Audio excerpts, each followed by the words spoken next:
Hey friends, welcome to the Dragonplate Armor Assassin tutorial. And this has been a tutorial that's been highly requested, and I promised it when we hit 10,000 subscribers. So shout out to everyone who subscribed because we met that goal, and now here's the start of the tutorial. Now, the version we're folding today is actually not the version with the sword.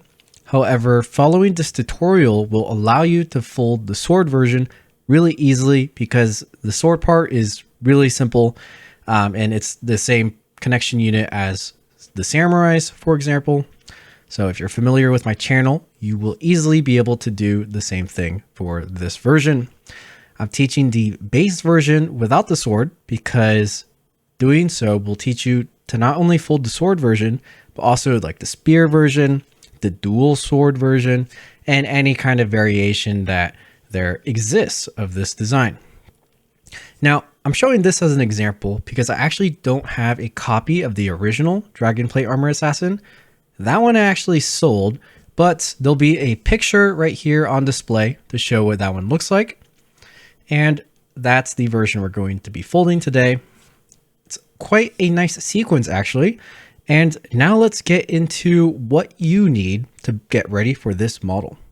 So the first thing you're going to need, of course, is the crease pattern.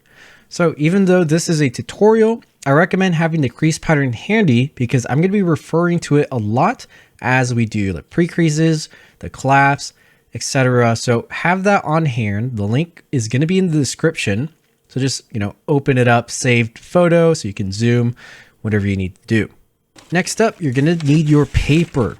And so for the base version, it's a 32 by 32 grid, and you can see I've already folded the grid.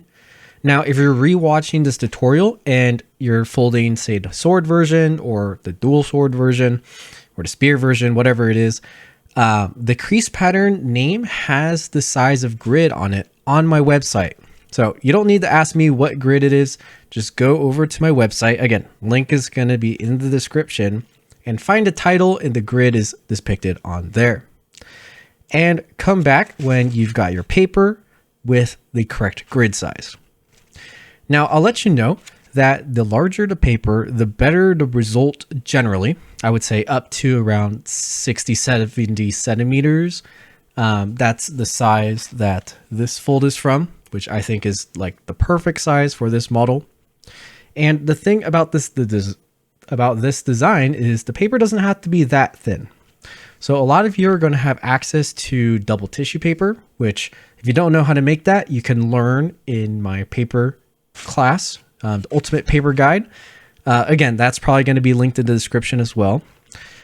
However, you can go even thicker. So the paper I'm using is a handmade mulberry paper from Legion Papers, and it is a bit thicker than double tissue. It's actually around the same thickness as triple tissue.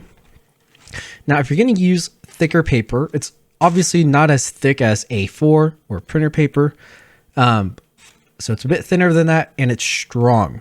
So that's the key. You want to get a strong paper, things like foil or I don't know, again, like printer paper. That's not strong paper. Those are thicker. They're fun to fold sometimes, but they are weak. So don't use those, like don't use elephant hide, that's way too thick. Something in the ballpark of 30 to 40 GSM is going to be the sweet spot if it's large. Now, if you're using something that's around 50 centimeters, I recommend just doing double tissue. And I would say the minimum size you want to fold this version from is 35 centimeters. That way you have a grid unit per centimeter, which is, ideal for shaping. And once again, if you ignore my advice, then you are kind of assuming that you're a better folder than I am. So once again, take my advice on what paper to use. And if you don't have access to that, watch my Ultimate Paper Guide and provide for yourself the skills and materials that you need to make the proper paper for this design. So that's the prerequisites. Something else you can do is just watch my crease pattern class if you haven't already. That's going to help you out a ton in understanding this tutorial. It's meant for the advanced folder. This is not for beginners. It's going to be very hard for intermediate folders. and it's going to be in the sweet spot for advanced folders. I'm going to be walking through you through the sequence and everything, but if you aren't familiar with the fundamentals, you're not going to be able to understand this tutorial. So make sure you at least watch that, practice a little bit. It's okay to wait to fold this until your skills are a bit more developed, because you don't want to waste time folding this if you're not ready. Now, something that you'll need for shaping, and this is going to be later on, is methyl cellulose. So again, I talk about methyl cellulose in my ultimate paper guide. So make sure you get your methyl cellulose. We're not going to be needing this for a while, but if you want to see how shaping is done with methyl cellulose, you can watch the Two-Headed Dragon Part 3 tutorial on shaping. And that gives an example on some of the wet folding techniques that I use. And it's going to be the same for this design as well. If you want to shape with glue, that's fine as well. It's going to be more similar for this model, the wet shaping and glue shaping, than it would have been for the Two-Headed Dragon. But we're going to show MC shaping here. And if you're wondering where you can get MC, it's found in pretty much every single country that has access to YouTube. So again, there's going to be a link in the description that is for global country kind of materials and it gives advice where to find it from. So for example, you just select your country, India, if you're from India, and it gives you links for MC there. Europe, America, I've got links all over the place. So go check that out if you don't have MC yet and want to get some. Otherwise, if you don't want to bother, just get some glue and shape with that. And lastly, what you will need is, since we're folding a nice model, I recommend to have a nice display stand. So these display stands are from Good Smile Company. They make Nendoroids, which are high quality Japanese figurines. And I highly recommend this display stand. It's just so solid, so clean, and really good build quality, and it's going to be able to hold your finished model really nicely, because you want to be able to display it when you put so much effort into it. And I have an affiliate link, which means if you purchase this, I get a small part of the sale. So if you're interested in getting yourself some display stands and supporting the channel, definitely check out that link. You can just click it. Once again, it's in the description, but as always, everything can also be found on my website, so feel free to just browse and check things out. But that is highly recommended. If you don't want to buy a display stand, try to make your own out of wire or whatever you have at home. You can even fold yourself a display stand if you get creative enough. But with that said, that is all you're going to need for this tutorial. And we're going to be able to start folding pretty soon. And we are just about to get ready to fold. And something I am going to remind you of as we fold this is I'm going to be basing the folds off our accordion grid. So it doesn't really matter like color side up, color side down. There's no color change here that we're going to try. It's going to be whatever you folded your grid as mountain on the outside. So the accordion grid is mountain, valley, mountain, valley, mountain, valley. And again, if you don't know what I'm saying, I have a grid tutorial down in the description. As you can see, I've made tutorials for literally everything. But grid, mountain side up on the edges. So that edge is a mountain. This edge is a mountain. And I'm going to be pre-creasing primarily mountain folds on the mountain side up. Now, if you wanted this, if your paper is color change, this would be color side up with the mountains on the edge. It's both on this side and on the top. If your grid is not like this, watch that grid video and just fold the grid like this. You can just accordion it after you did the grid. There's no mistakes there. It's totally fine. And then last thing to note is as we pre-crease, the most important thing to think about is remembering which orientation your paper's in. So for example, we're going to start pre-creasing the arms and the head, which is the upper body. And for now, it's going to be up top here. But while we pre-crease, we might have to shift it around, stuff like that. But keep track of where you are. That is a skill in of itself that is really important for folding advanced models like this. So yeah, just keep that in mind. and we can start pre-creasing. All right, so I'm going to start in the corner. Now, since my paper is kind of large, part of it's going to be out of frame, but what we're going to be folding is in frame. So once again, keep track of your orientation. I'm going to try to help explain what orientation I'm in so you remember, but it's also part of your responsibility to check the crease pattern to make sure it's all good. Now, speaking of the crease pattern, I'm showing the pre-creasing, which is something I normally don't do in tutorials. But the reason I'm doing it is because there's a lot of creases in the crease pattern that we're going to fold sequentially. We don't actually need to pre-crease them. And that's going to help us save time and probably be more accurate because the sequence makes things a lot easier. Now, if you already pre-creased everything, that's totally fine. You could just follow along, maybe skip ahead if you'd like. But I recommend you to pre-crease like I pre-crease, and it's going to be all nice. So we're going to start off, this is the top right corner, and I'm going to be counting units, okay? So we're going to count down 4 units. So that's 1, 2, 3, 4. And as you can see, it's a valley fold. And from this corner, we're going to start a 45-degree line, and it's going to go 5 units down. So I'm going to start from this corner, just this one grid so I don't forget. And yes, I'm going to be folding in the air with this pinch technique because that's kind of the only way to fold large papers like this with a limited amount of space. My table is not large enough to do this otherwise, but it also helps keep it accurate. So I'm just lining up the corners and we're going to go down 5. So just like this.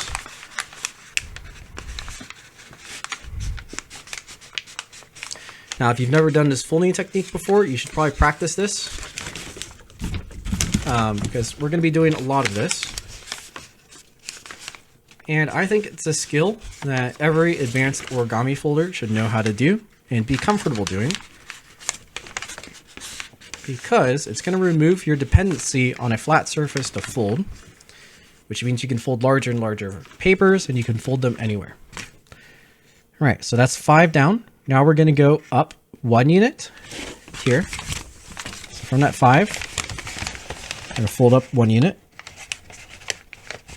And again, this is an area in the crease pattern where it's a little bit different. But if you took my crease pattern class, this should make sense why we're folding the whole unit. Next thing we're going to do is fold 2 units down.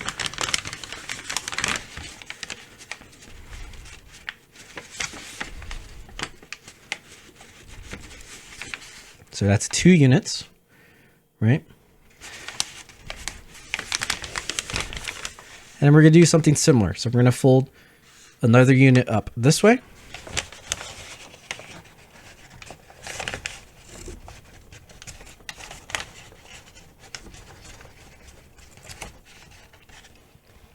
Right? And then we're going to fold down 3 units.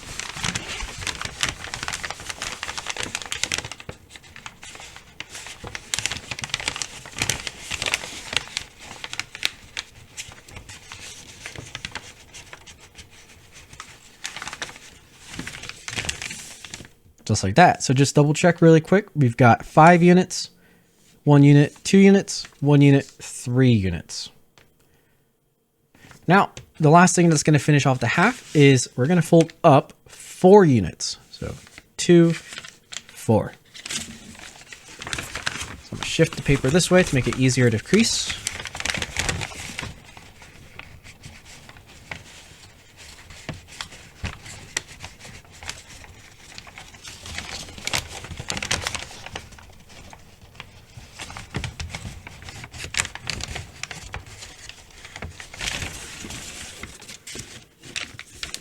So 2, 4. And so we're going to keep going along the other side of the half. Now you could just do it the same order, but I'm going to start from this point. So that's just going to help double check if we're correct or not. So starting from this point right here, we're going to go down 4.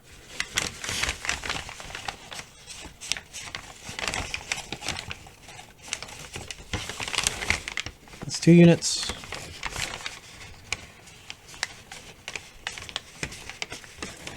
And that's 4 units. And from here, we're going to go up 3 units.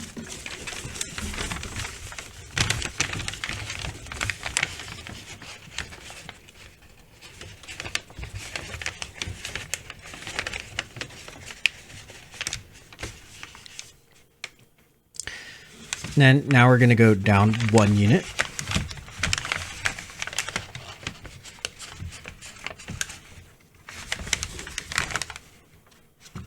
Now we're going to go up 2 units.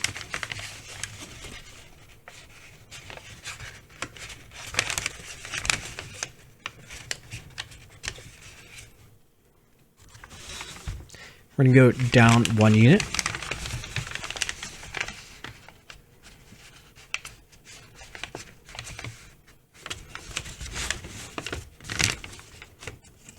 And now from that point, we're going to go up 5 units.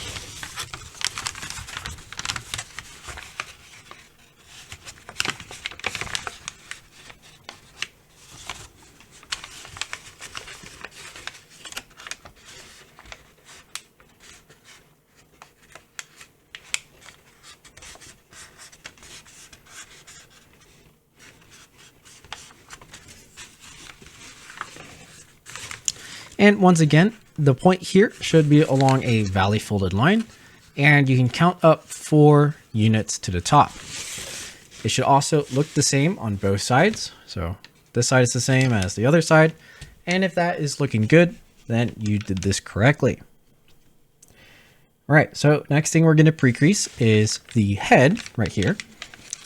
And so we're going to start from the middle, and the middle being where these 4 units pre-creases are. And what we're going to do is we're going to make a 1x1 diamond. So it's going to go 1, 1, 1, 1. We're going to start from here. 1. Now I like to stay on the same side while I'm folding. So I'm going to skip that one for now and just fold here.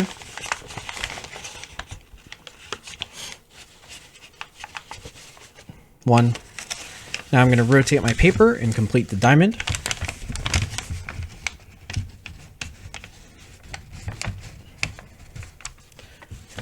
One more on the top here.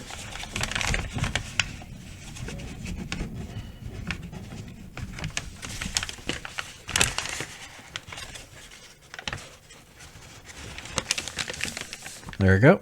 Now we have our diamond. Boom, boom, boom, boom. Now we're going to make a 2 unit crease from the top of the diamond right there.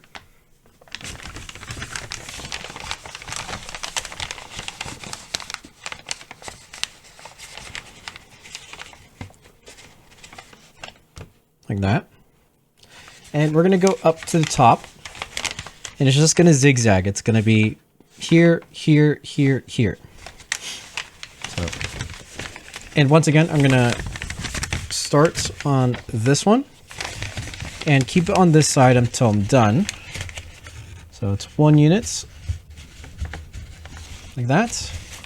And then I'm not going to do that one yet. I'm going to go above. It's just a quicker to pre-crease if you do it like this. But you can crease it however you'd like. And then now I'm going to replace that zigzag, make it complete. So right here, and one more right here.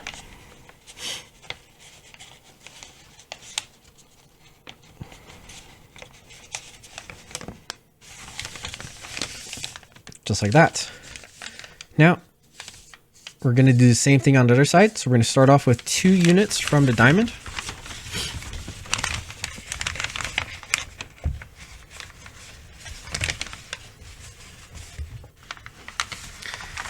And then same thing, we're going to do the zigzag up to the top.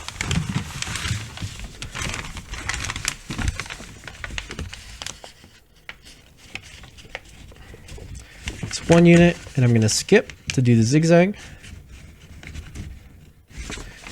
Right, now I'm going to complete the zigzag here.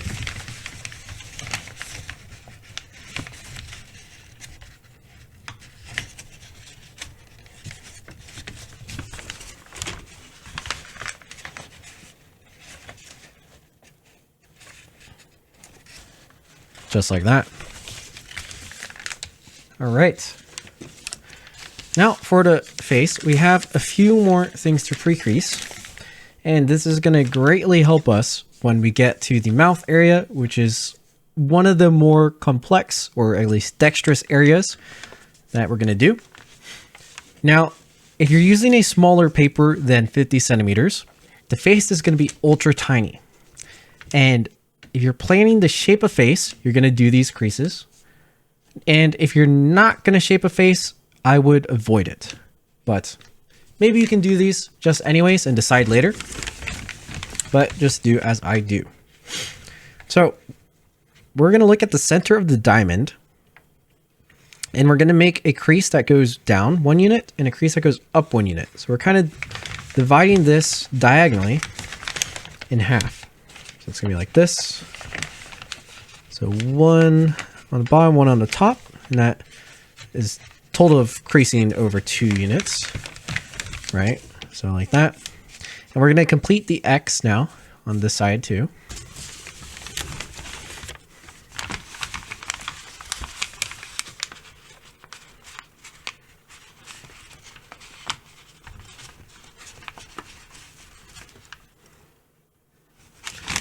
We have our X. And now from where we just created our X along these lines, we're going to form a diamond. So it's going to be like 2 diamonds next to each other. So just 1 unit down here. And then 1 unit back up on the other side. So there's diamonds between diamonds, basically.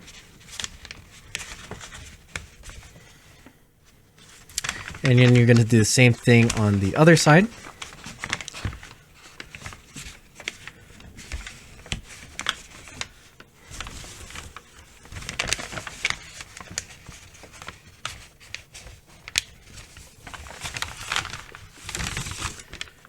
Just like this. And now lastly, we're going to make 2 mountain folds that are between these points, right? There's these mini X's from what we just made, and that's our reference points. And it's between the grid units. So it's not lying on the grid units, it's in between. All right, so we're going to make those mountain folds. So again, this point to this point. This is one that you got to keep track of. And on your paper, it might be really small, but just try to get it as accurate as possible to the corners lining up. Just like that. And then we're also going to do it on this one. So it's adjacent from it by a unit. Right here. And how I'm actually folding this, to be kind of precise, is I'm using my other hand, my fingernail underneath as a guide to get that straight line. Just like that. Now this one, it's a little bit off, but that's okay. We're gonna just adjust it. So even though it's already creased, you can kind of go back and get it a little bit better. Just like that. And it's looking good. Just like that. All right.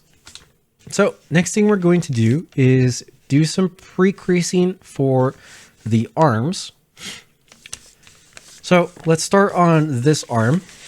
And we're specifically looking at the ridge right here. So remember, we have 4 units, 3 units, 1 unit. And it forms a point that I'm pointing to right here. And along this kind of traction is what we want to pay attention to.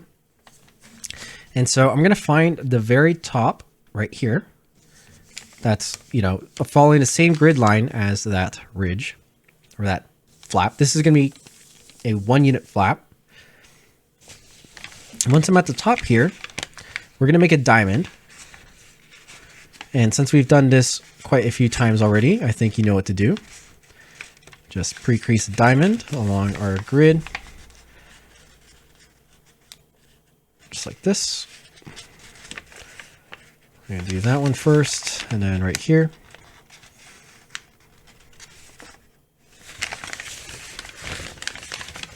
And then on the other side,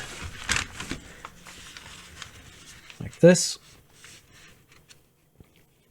Now, for those of you who are watching this tutorial, for the sword version or one of the other versions, what we're going to do with the arms, it's not going to be at the edge of the paper. It's going to be somewhere in the middle. There's going to be more layers on top. But if you look at the crease pattern, the area, it's just flipped. So what we're going to do right here is probably the same thing right there. So just remember to pre-crease both of those. It should make sense if you've done this version already. Again, it's the same thing, it's just doubled. So I kind of gave a hint. We're also going to make another diamond right here. So we got 2 diamonds.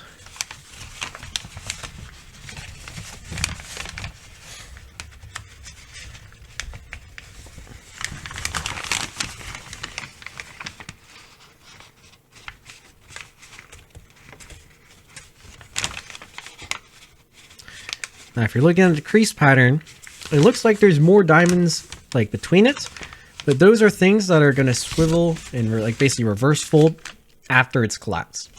So all we really need for this section is these 2 diamonds. Now, very similarly, we're going to do the same thing on the other side now. So once again, 4 units, 3 units, 1 unit right here. Go find the edge up here and make diamonds. Now, since we know there's going to be 2 diamonds, I'm going to do it a little bit faster. So basically I'm going to crease right there, and then I'm also creasing this one, but I know there's 2 diamonds, so I'm just going to keep folding through. And you don't have to do this if you don't understand what's going on. Just pre-crease it however you want.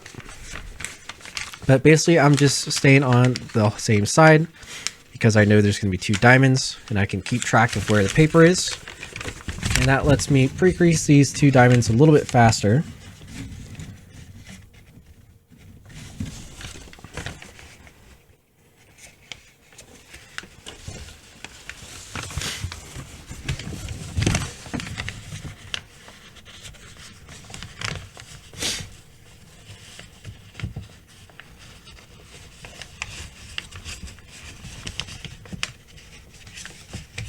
Oh, and actually it looks like I got a little ahead of myself. So I pre-creased the wrong layer, so I have to go back. So yeah, there's a chance you mess up like I just did. But that's okay. As long as you get those 2 diamonds, hopefully I didn't confuse you too much. But it shows that even if you make a mistake like that, that's kind of small. It's totally fine as long as you catch it later. But unfortunately, my point about folding it faster didn't really fall through. But we have our 2 diamonds, and you can forget about the extra creases. They'll be going away later on as we got more things involved. Which, speaking of more things involved, we're going to begin pre-creasing those. And this is the partials for the arms. So partials, meaning we're going to be dividing the grid down in half. So this is 60/4, because 32 grid currently. Divide that in half and get 60/4. All right, so we're going to be taking a look. I have the paper turned, and this is the corner, right?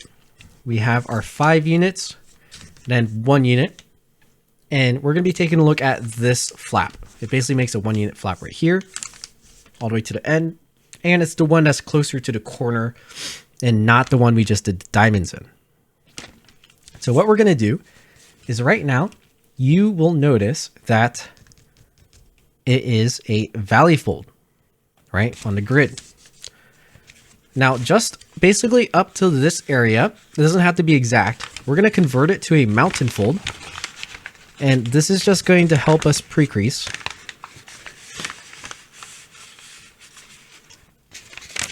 Right, so I'm actually going to go past that point a little bit, which is totally fine.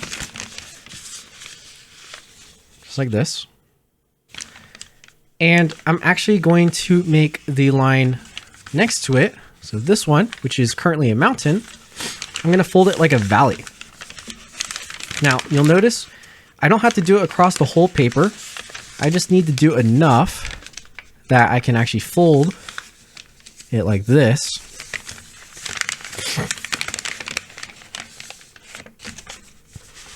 Right, like that. And this is where the top of our point is. It's actually just lining up like this. So you can kind of see how that works. And once you have that, you can actually see the layer through the paper. But we're going to be taking this pleat we just made and folding it in half. So folding it to this grid line here. And since we're folding through layers, we want to be very careful that the paper doesn't slide out from under us. That way we can get as precise of a fold as possible. And you're only going to crease up until that line. Try not to go past it, but you also want to make sure it touches. And so you can see that we have folded up that line. And if you look on the other side, you can see the same thing. And we're going to unfold that. And you can notice we have our partials on this area. Now we're going to have to do a few more partials, but they're going to be more towards the corner. So again, like I said about the orientation, I'm actually rotating it down. So everything we just did is now facing us. Next thing I'm going to do is this time it's going to be along the correct grid lines. So we have the very edge one, which is a mountain. I'm going to fold it as a mountain. And the target area is our diamonds right here. But I'm going to fold it a little bit past those diamonds. And same thing as before, we're going to valley fold like this. Right? Actually, we don't even need the valley fold. So I did that mountain, and I'm just going to let it lay flat down like this.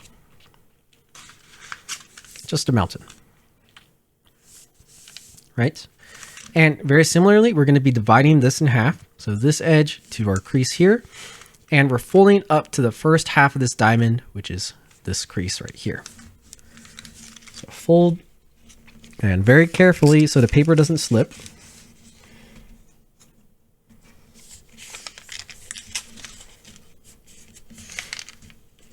And you're folding up to where your diamonds are. You can see just about right there.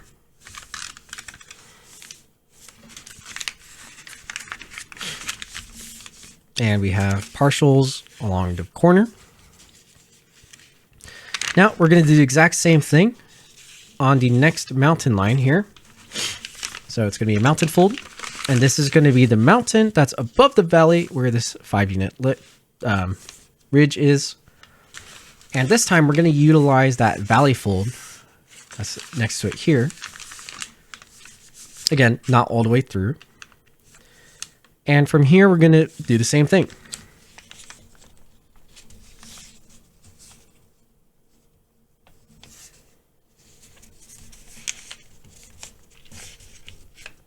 Just up into our diamonds.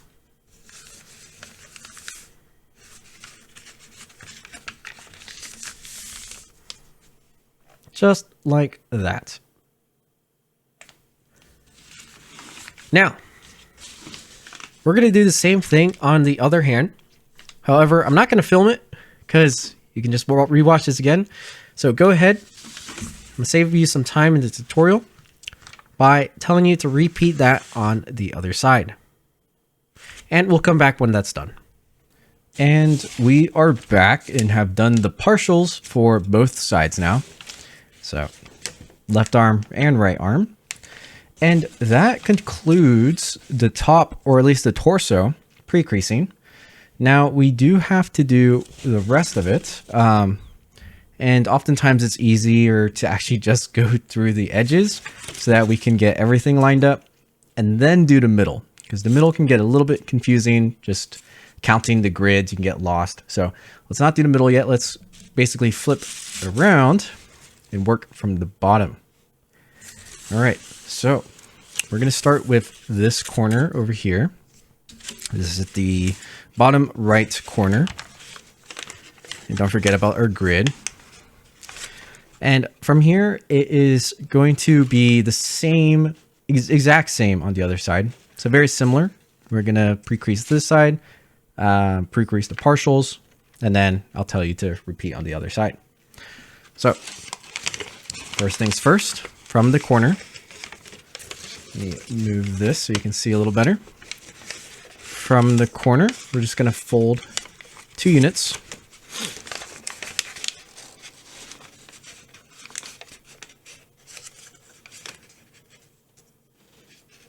And it's hard to be in frame, but I think you can understand 2 units. The more we get into the middle, the easier it'll be to see. Okay, so we have those 2 units there. After that, we're going to go up 1.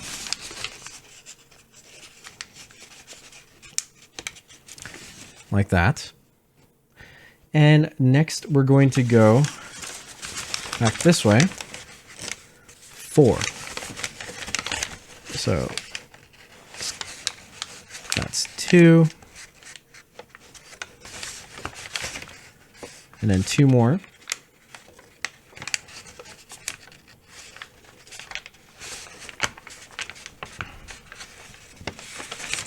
There we go. So it's 2, 1, 4. Next, we have down the other direction, just 1. And I'm going to rotate my paper. Just 1.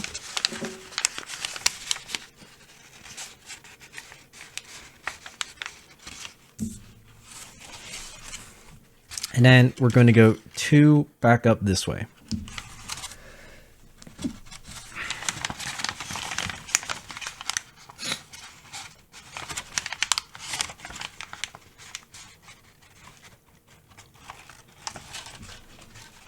And we're going to do that same thing again. We're going to go down 1.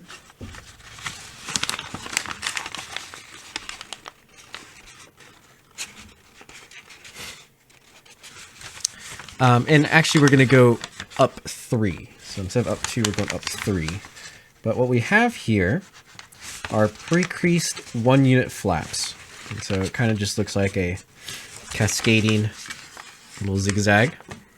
But these are our 1-unit flaps that will turn into the partials, which will be the leg pleats. All right, so 1, 2, 3. Oh, actually, we have to go up 4. So 1, 2, 3, 4.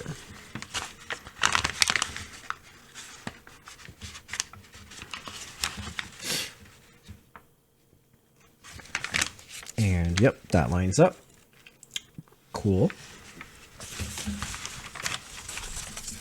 Now we're going to go back down again. So once again, it was 2, 1, 4. I'm going to go down 1.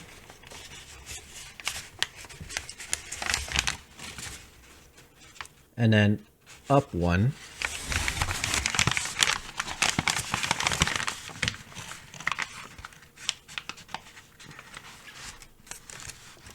And then down 1 again.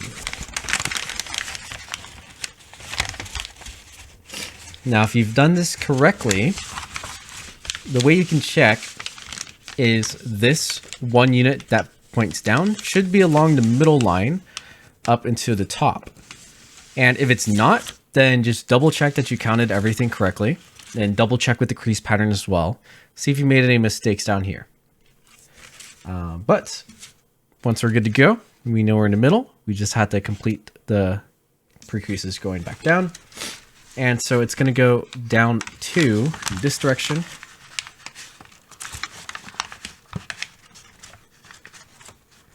Like that. And then another 2 back towards the center.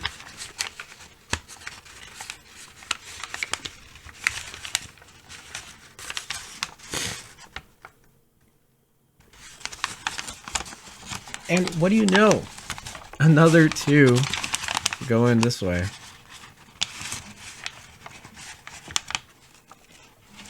And then here it changes up a little bit. So we're getting pretty close to the edge too. So here it's just going to be 1.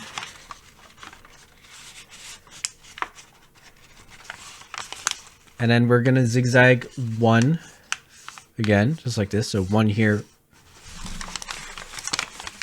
like this.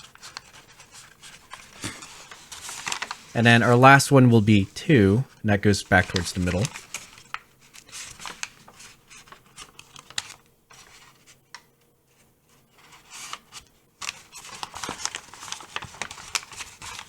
Just like that. And once again, this will eventually be for our leg pleats. It's going to do a little cross section, just like that. All right, so if I can show it, this is what we pre-creased, starting from down here, going up and back down. So I'm not going to tell you to do the other side yet. I'm going to show you the partials, just because we can kind of pre-crease them all at once. Shouldn't be too bad. And the first thing I'm going to do is right here. So this is the second grid line right here. It should be a valley fold for you. And I'm just going to fold along that valley fold all the way to the end, but just up to the middle here. We can see our crease. And very similar to how we did the partials for the arms, I'm going to fold this edge just up to the grid line here to divide it in half. And it's going to go from this, where it intersects with this pre-crease, to where it intersects on that pre-crease. Try not to have it go all the way through, only let it go to those lines. And that'll just keep the fold clean.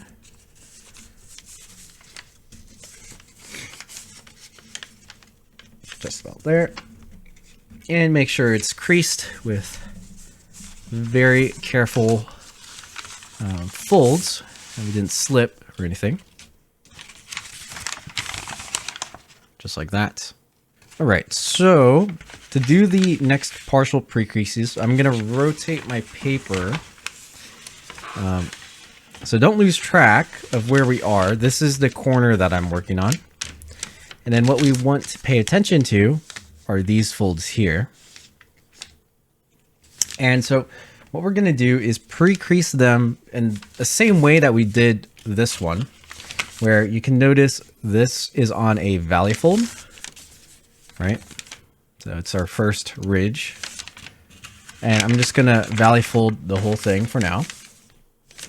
We can see our crease here, and I'm going to fold in half the grid unit. And this time I can go from where the crease is all the way to the edge.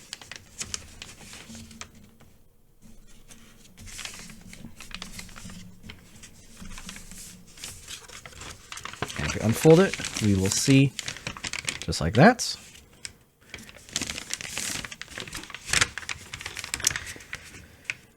All right, and what's convenient is that the way we're pre-creasing this is in the same direction of the pleats that we're gonna have later. So we're gonna do a sequence, but it just kind of helps that you can see it's Mountain Valley and then Mountain Valley. But we're gonna do the same thing now, but for this one.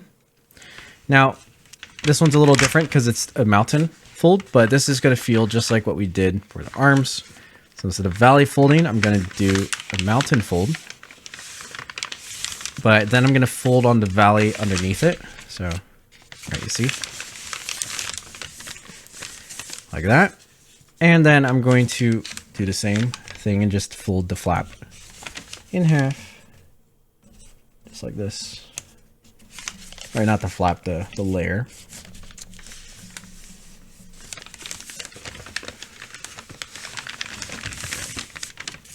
Just like that. And that is our partials. And that also concludes the pre-creasing, because we can do the rest of it in sequence. So if you're looking at the crease pattern and asking yourself, hey boys, like there's a lot more going on, don't worry, that stuff can be done in sequence, and it makes it a lot less painful than having to pre-crease it. So what we just did there, repeat all of that on the other side. It's the exact same, just mirrored, and just refer to the crease pattern if you get stuck. And we are back with the completed pre-creasing. You can see the left side and the right side. Got the partials. Doesn't take too long. And because we've done that, we can now move to the middle. Now, when we're pre-creasing the middle, this is, like I mentioned before, very important to count correctly. So have a good frame of reference of where your middle lines are, as well as the distance between the arms and the legs, or this is basically the hips. So the first thing we're going to pre-crease, just because I think the reference is a little bit easier, especially when looking at the crease pattern, is from the arms. And we're going to count in 3 units from either side. So like 1, 2, 3, 1, 2, 3. And that should also just be 1 out from the center, but just think of it like this because of the direction we're going to be folding. We're making diamonds like this, but let's just get 1 correct crease down first so we know where to start, and then go from there. So from this point, count over 3 and then fold down and towards that side like this. Right? And then we're making diamonds. So I'm going to start 2 units below from where we just started and go across. And I can actually just continue this crease to go up. And the reason why I can do that is because this is the 3 unit reference that we just found there. And then to complete the diamond, right, we're going to have to fold this, this, that, and then right there. So let's finish off this side first. So I'm just going to crease this one. Now we're going to crease the rest of it. So right here. And then like this. And one more right here.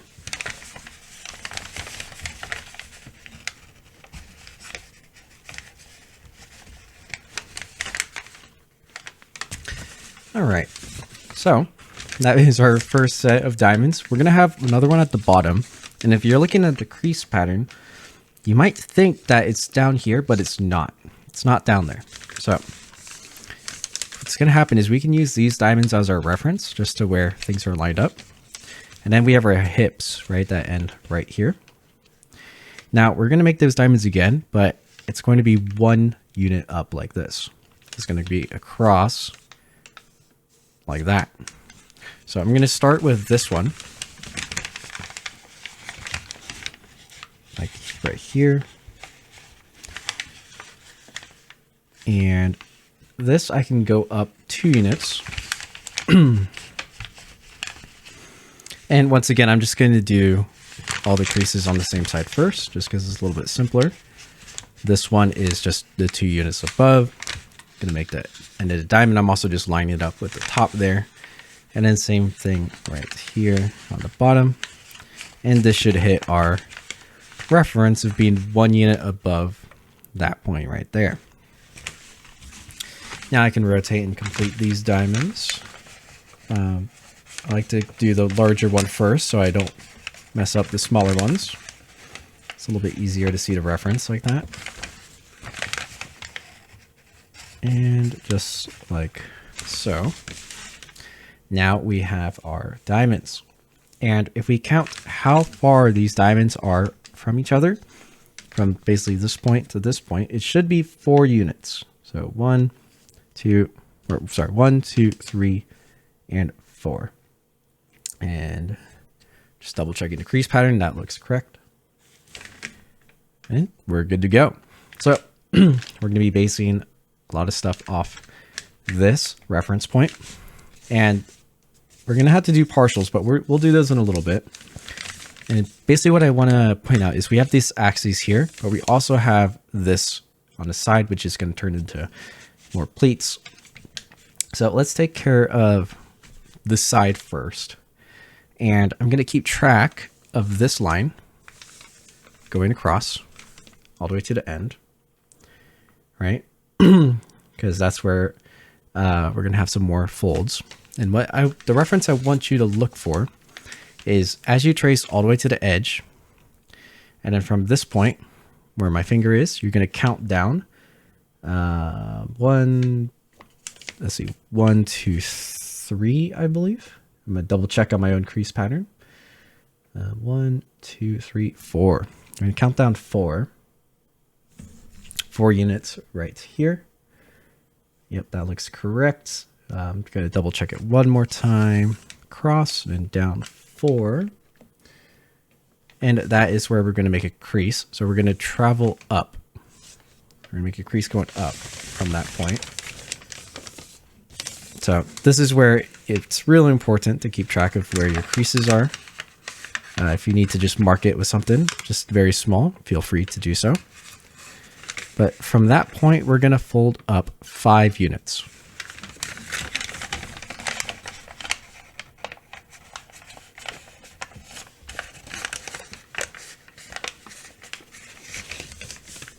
There we go. So we got 2, 4, 5.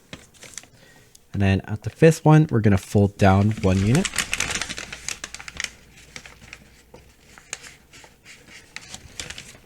And if you got these references correctly, that 1 unit should now be on that same crease as our diamonds. Now we're going to make a fold that goes down 3.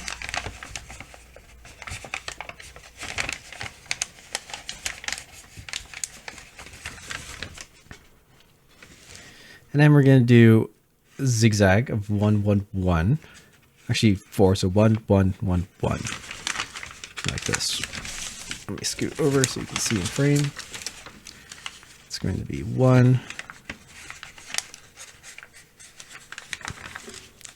1. I'm going to skip that one for now. And then do them like this in pairs. And one more right here.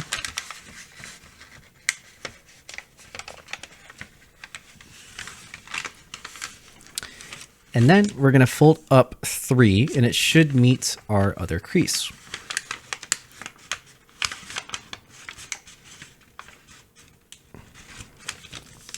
Just like that. And just because this one's a little bit weirder, we're going to do the same thing on the other side. I'm going to speed it up. So we're going across from this line, down 4. And then this is where we start our crease. Just like that. And we're going to go up diagonally 5 units. That's 4. Get 1 more.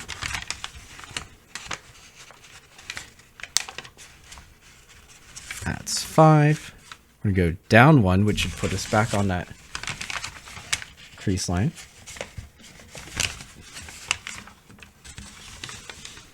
Then we're going to go down 3 in the opposite direction.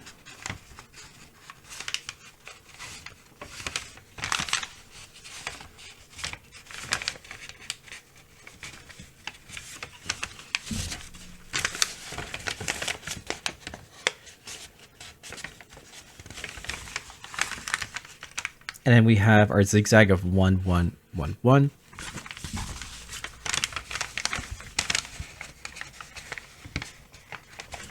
One on both sides. We're on the same side, and then now the other side to complete that zigzag. And then that leaves us with going back up 3 and completing our little unit here. And it should meet our original crease right here.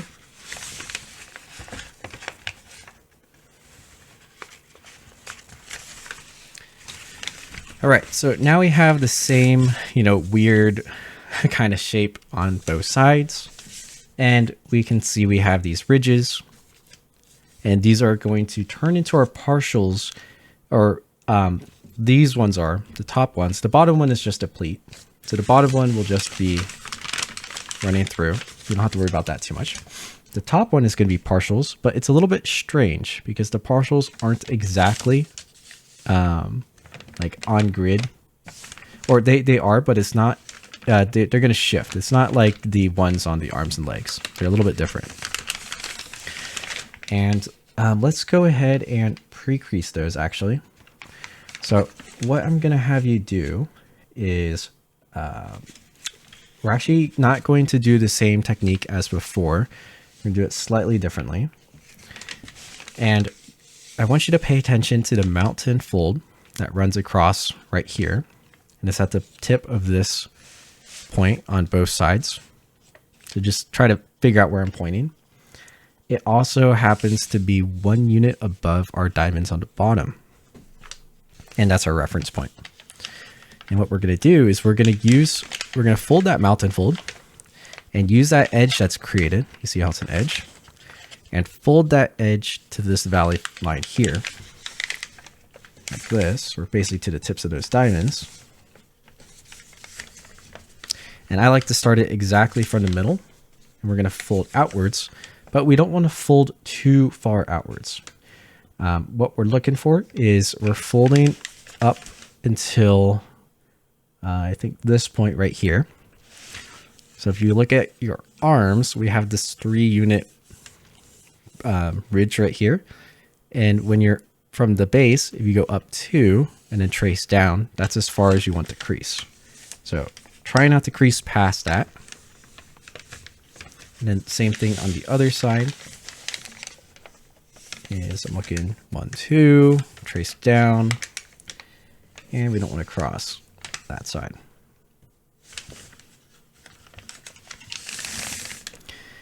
All right.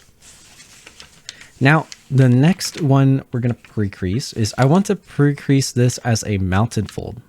So this is one of the few times I'm actually going to ask you to flip the paper over. So remember, right now everything is mountain. Don't get confused. We're going to flip the paper over.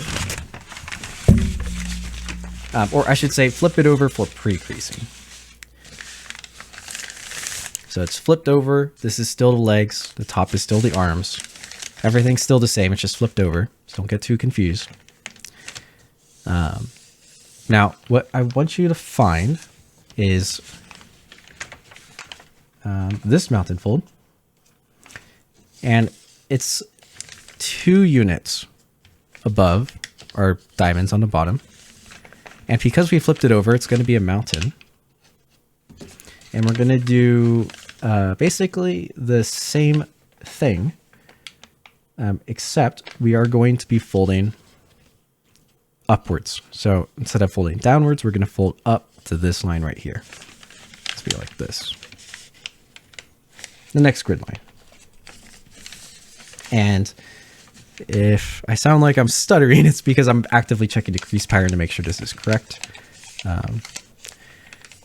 But yeah, and then you want to fold it about the same as the bottom one. You can just use that as reference now, which is up here. Same thing on the other side. I think I accidentally went a little bit too far, but that's okay. It wasn't too far, too far. But you can see now we have our creases. Once that's done, let's flip it back over so we don't confuse ourselves. All right. And now we have the correct order for the horizontal pleats. Next thing we need to do is the partials that are along here. And what I'm going to do is I'm going to rotate the paper 90 degrees. It doesn't really matter which way you rotate it because it's just these two in the middle. So if you rotated the other way, just remember it's the one with the diamonds. And this is going to be a lot more standard. So this is just going to pre-crease exactly like what we did on the arms, where I'm folding up the mountain, right? That runs through those diamonds. And then between the 2 creases here and here, I'm going to fold the flap in half.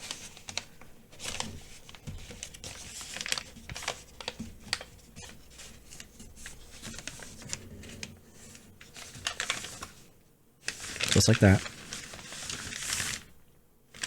And then I'm going to do the same thing on the other side.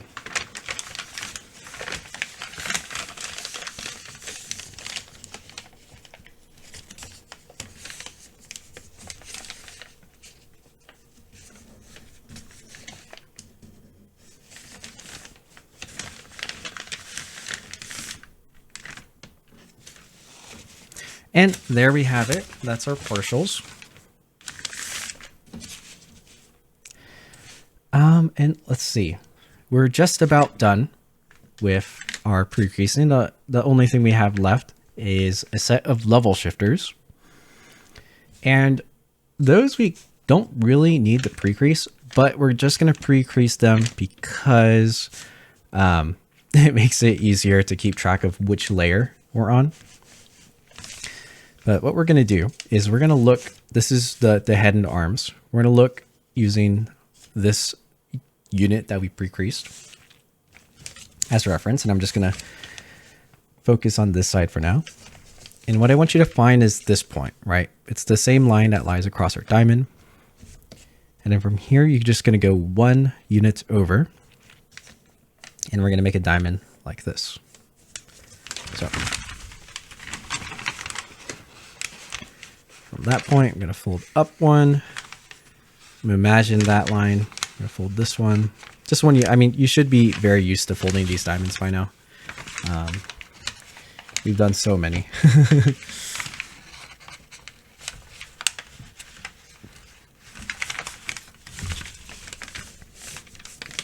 Right, so a diamond right there. And we're going to do the same thing on the other side. So find our crazy unit thing here, go 1 unit across, and make our diamond.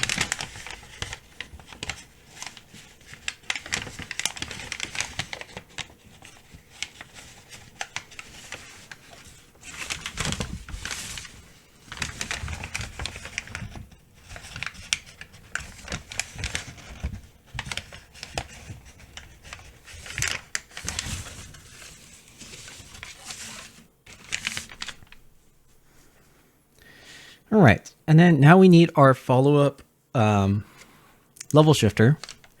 And actually, I told you guys we're not gonna flip the paper over to pre-crease, but I forgot we need to do it for this one. We technically don't have to, but we're going to, just to make it easier. Now, if you're not comfortable with level shifters, you should probably take my crease pattern class first on those and practice, just so you know how they collapse. Because it's going to get a little bit crazy later on, and I'm not fully going to describe how to do them, just because I'm going to assume you know how to fold them. They're not that hard. You just need to know what's happening. But we can see our diamonds that we just did. This is our level shifter. All we got to do is trace down until this point, and we're going to make our following level shifters. Now, it's going to be a little bit different because we're not going to make the diamond like that. We're going to make the diamond go down 1 unit.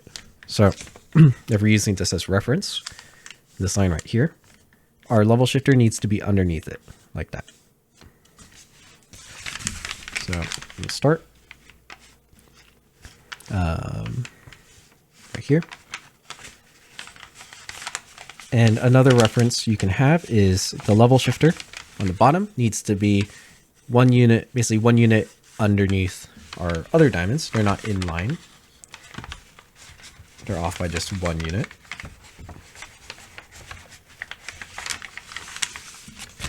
But yeah, like I said, you don't have to pre-crease these as valleys. It's just a lot easier to collapse if you do. Because normally when you do it otherwise, the first thing is to invert the creases. And then I'm just adding the level shifter on the other side as well.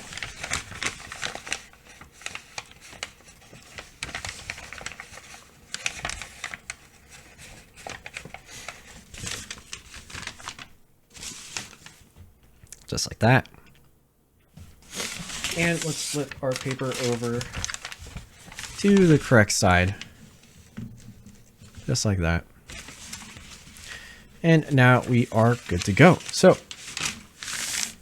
now that's all like the pre-creasing stuff we have to do. The last thing I'm going to have us do is fold some of these pleats in the correct order so that we have our mountain valleys aligned. And so the first thing I want us to check on is this pleat,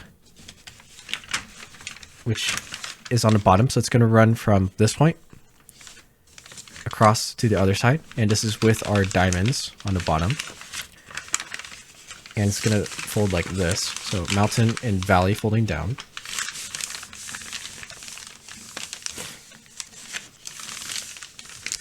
Next, we see right here another point that goes across, as well as this mountain fold. This mountain fold is going to fold, and we're going to use the valley on top. So it's going to fold up like this. Right, so we kind of have this 2-unit chunk right here. Now the last pleat to just double check on is the one running through the top diamonds, which should be mountain. And if it's not, fold it so it is mountain. And we're going to fold this one down like that.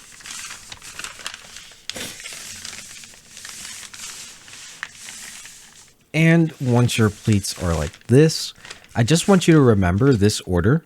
So, you know, this is going to be the place in the video that you can just come back to, where if you lose your place somewhere in the collapse, just restart from this pleat position.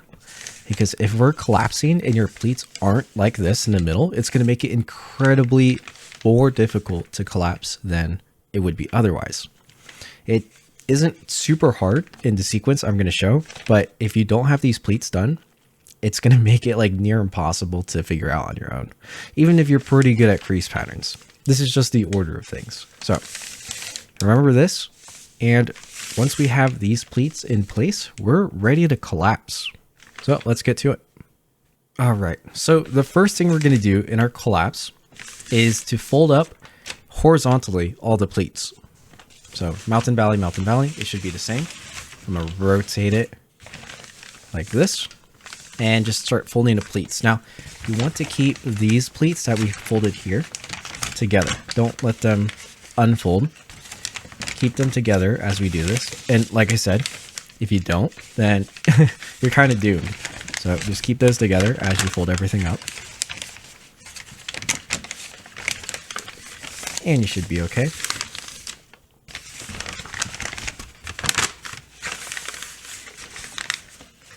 And with a big paper, this might take you a little while. So like just go slow, fold it nicely. Don't add any extra crease lines because you went too fast.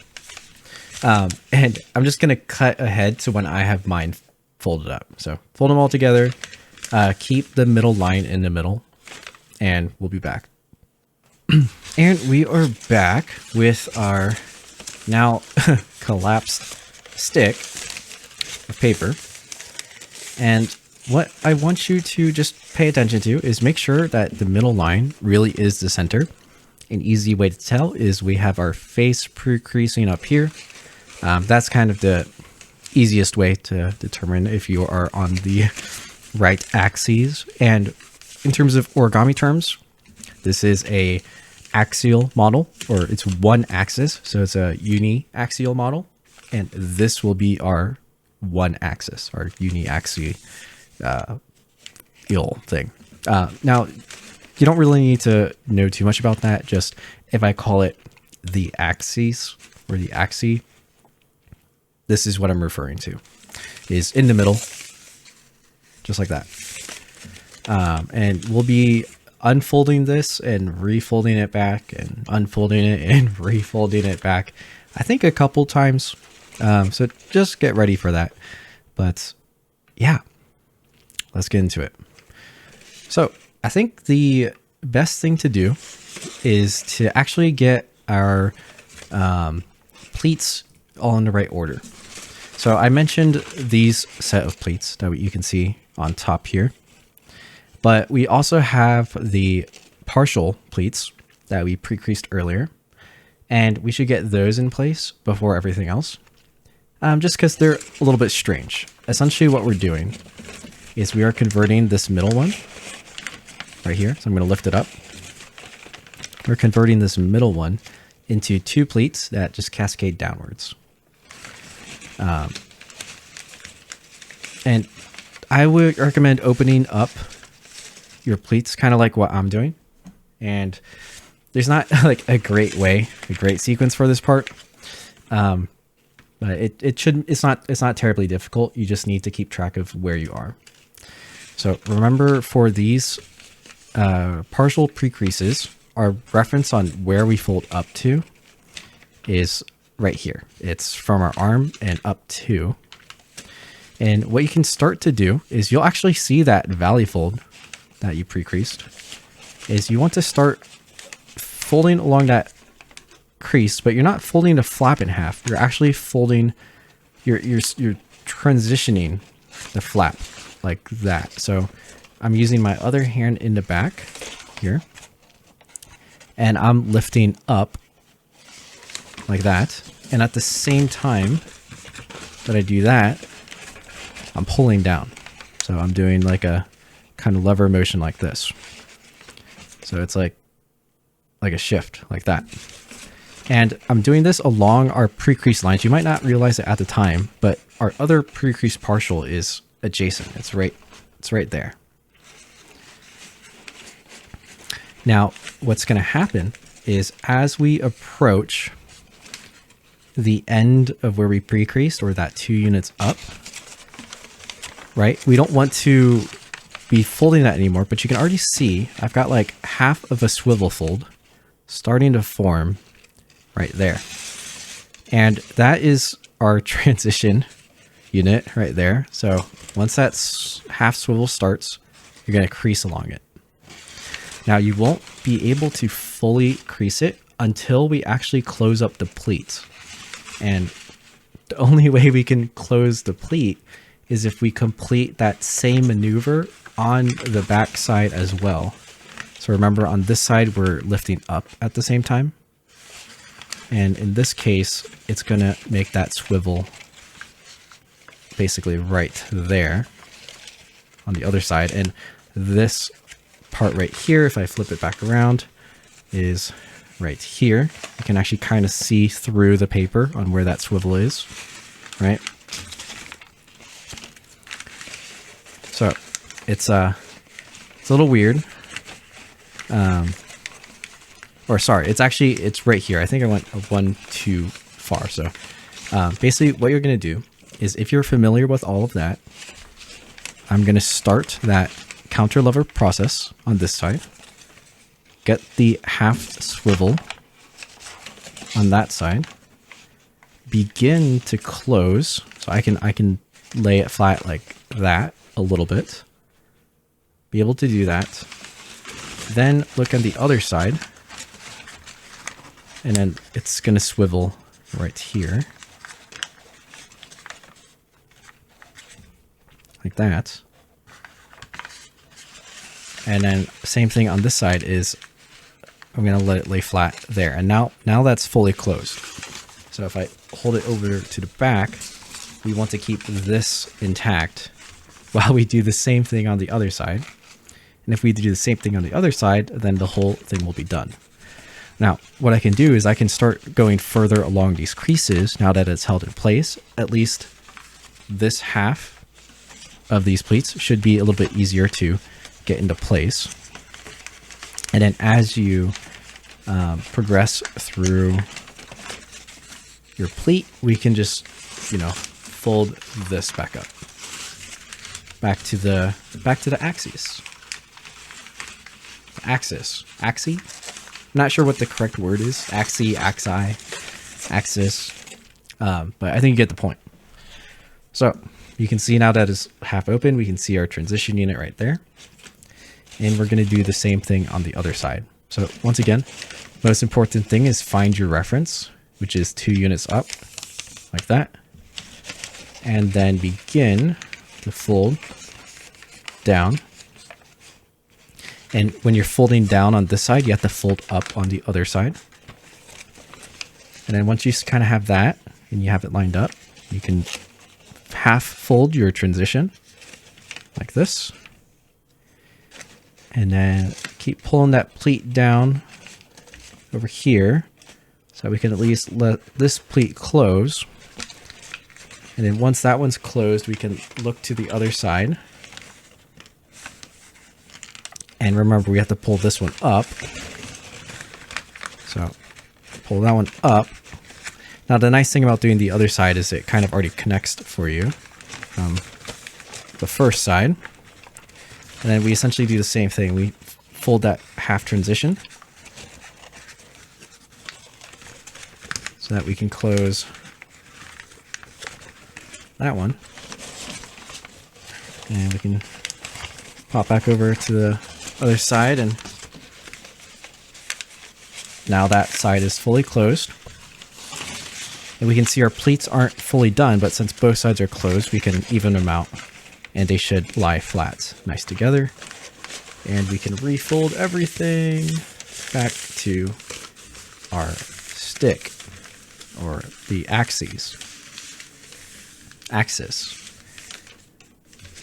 And now if we look at our pleat arrangement, right, our head is up here.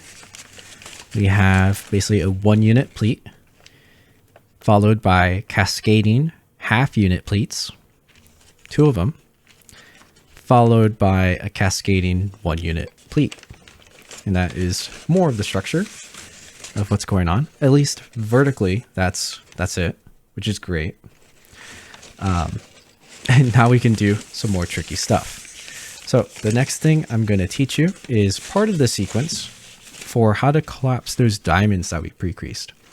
And if you remember, we've pre-creased a lot of these diamonds, and we're going to be doing a whole lot more. So I would say like 50% of this design is folding these diamonds, because that makes up all the spikes on the legs.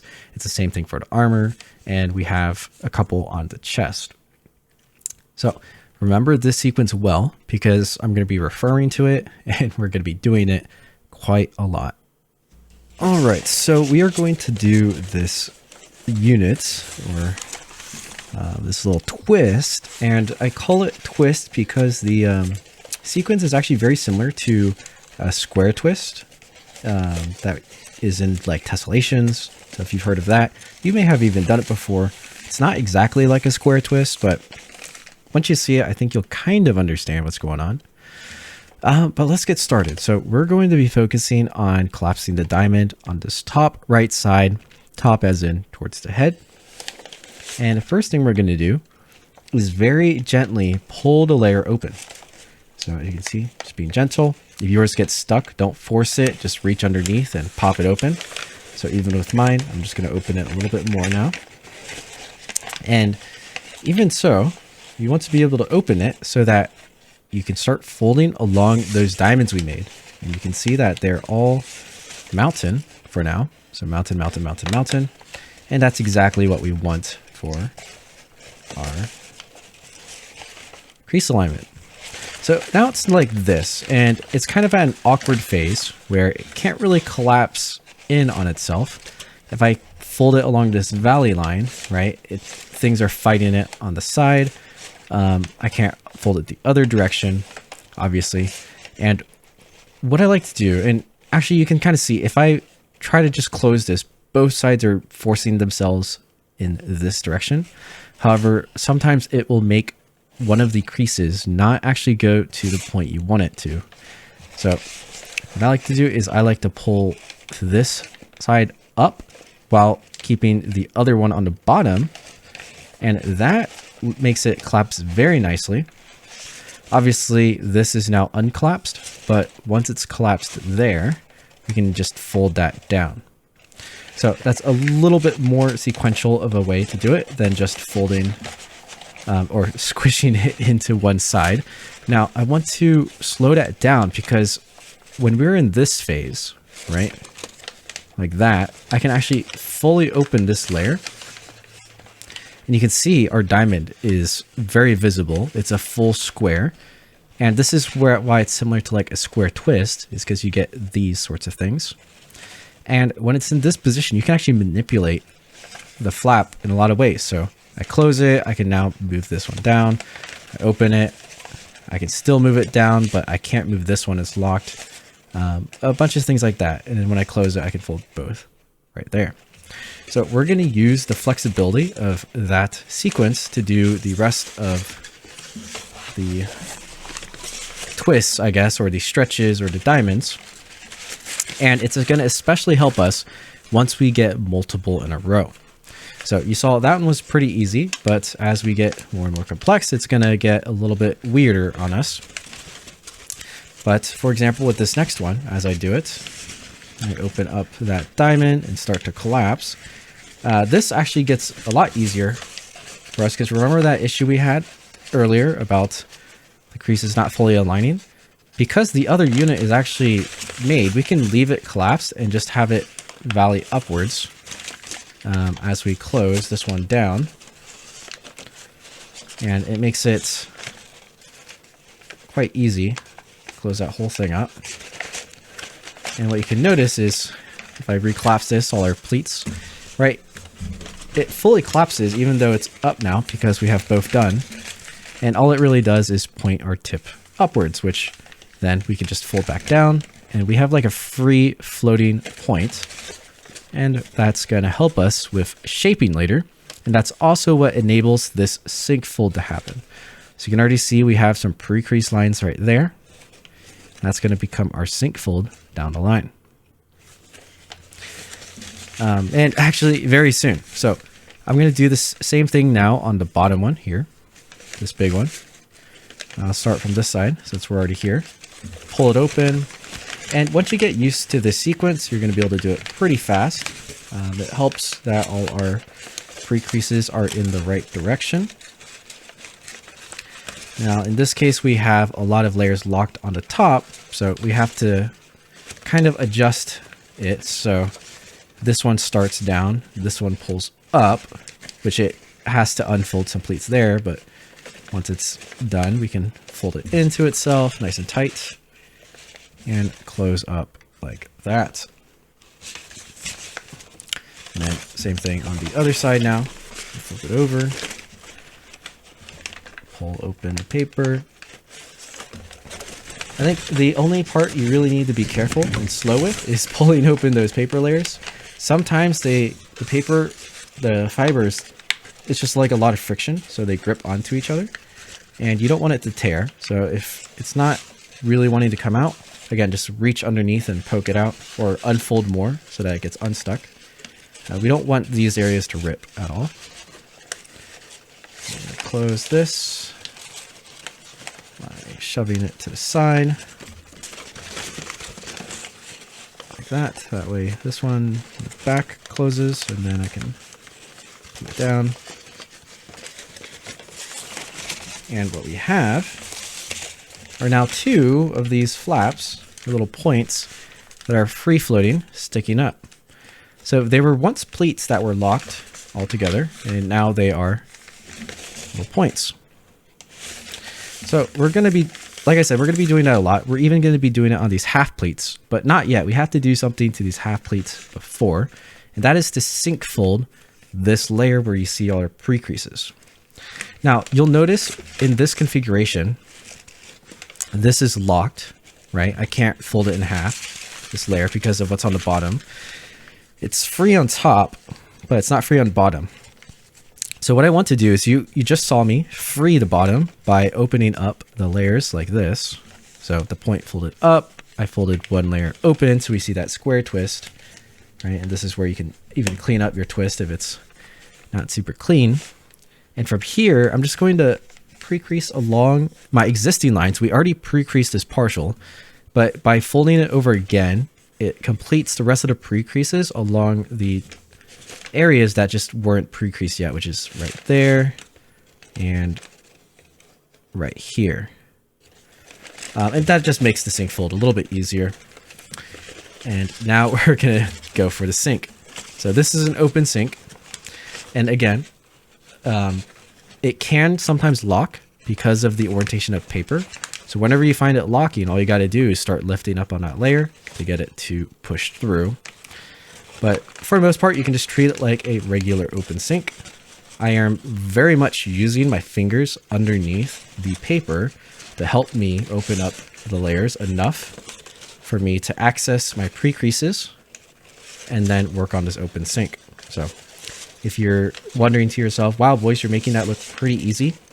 A lot of it is because I'm pushing from the underside until I can actually grab onto my pre-creases. And then once I can grab onto my pre-creases, it's pretty standard. It's like any old open sink fold.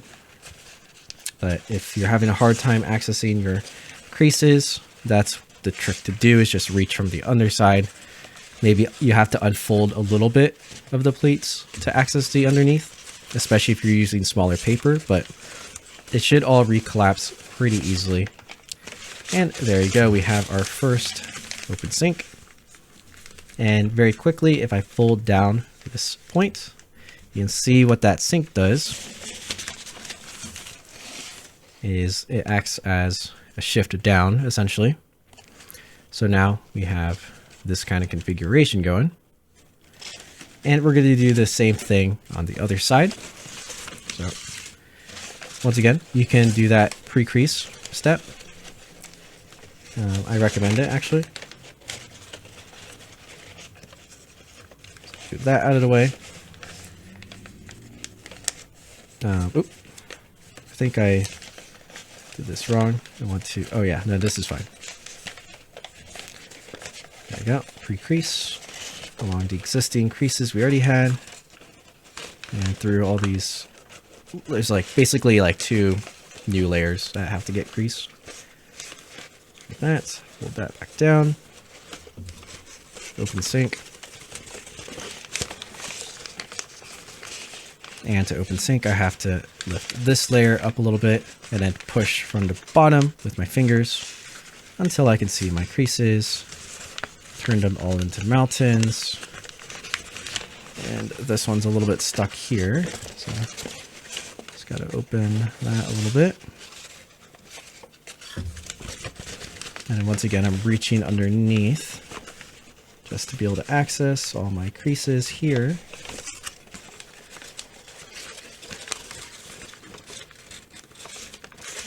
There you go, that's working splendid. The top's already pretty good to go too.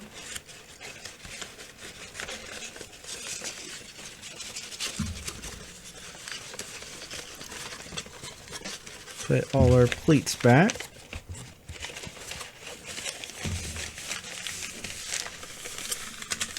And there we have it. So that is the sink folds. Those are a little tricky, but they're pretty standard. There just might be quite a few layers in the way. And we are doing pretty good. So the next step is we're doing these square twists again, but on the small pleats. So it's going to be a little bit harder to grab because there's just less to grab. I find it easier to start with the top ones and then work down. If you start with the very bottom one, then when you start pulling the next one, it gets kind of weird and trapped and stuff, and it's not open. So I recommend starting from the top one. In this case, we're going to start from the top left and then go down. So it's the same kind of thing. Now, one thing to note is we don't actually have a pre-creased diamond here, but that's okay. These are smaller, and you basically have the twist already like reference point. The reference points are just along these grids. So instead of pre-creasing it, I find it saves a lot of time to either just squash it into a twist or just to manually fold them as they go. So what you can do, I'll show it on the first one, is I'm going to look for the grid here and then look for the next one, which is right here. And I just start squeezing a mountain fold between them while I'm opening them. And I kind of just need, you know, I don't, well, actually it's probably good to do all 4, but like once you have 2, then you kind of have your pathway for the whole thing.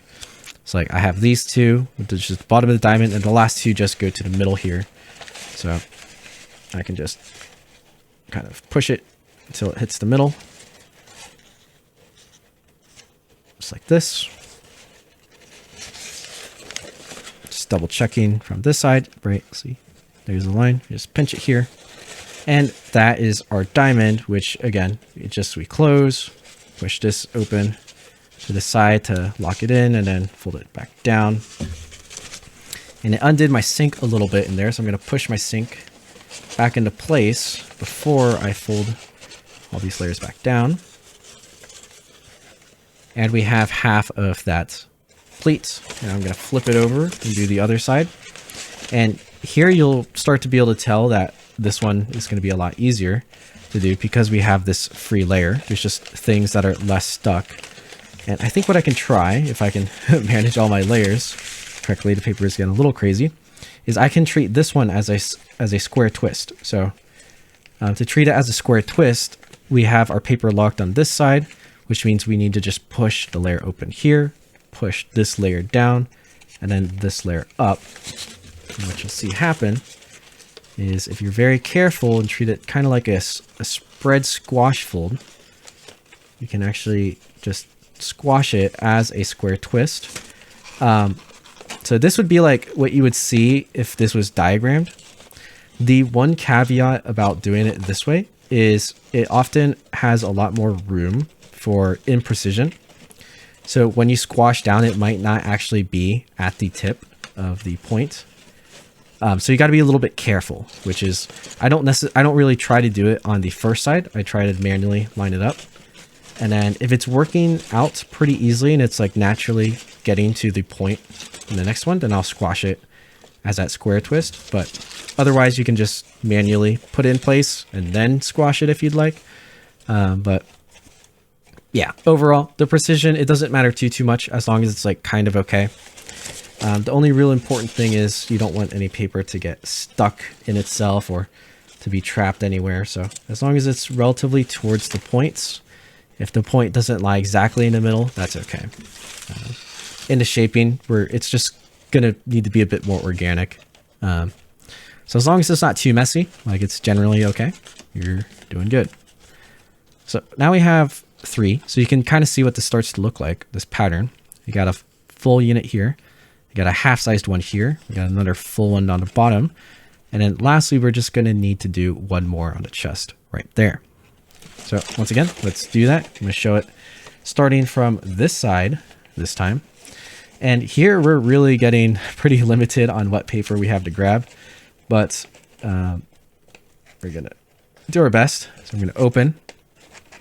Now, one thing you can do, and actually I might show this. This is kind of a third way to collapse this square twist on the smaller ones. And I just recommend doing this on the smaller ones because again, it's going to lead to some imprecision. It's not fully precise, but instead of working on them one at a time, I'm going to pull both sides of the layer out like that.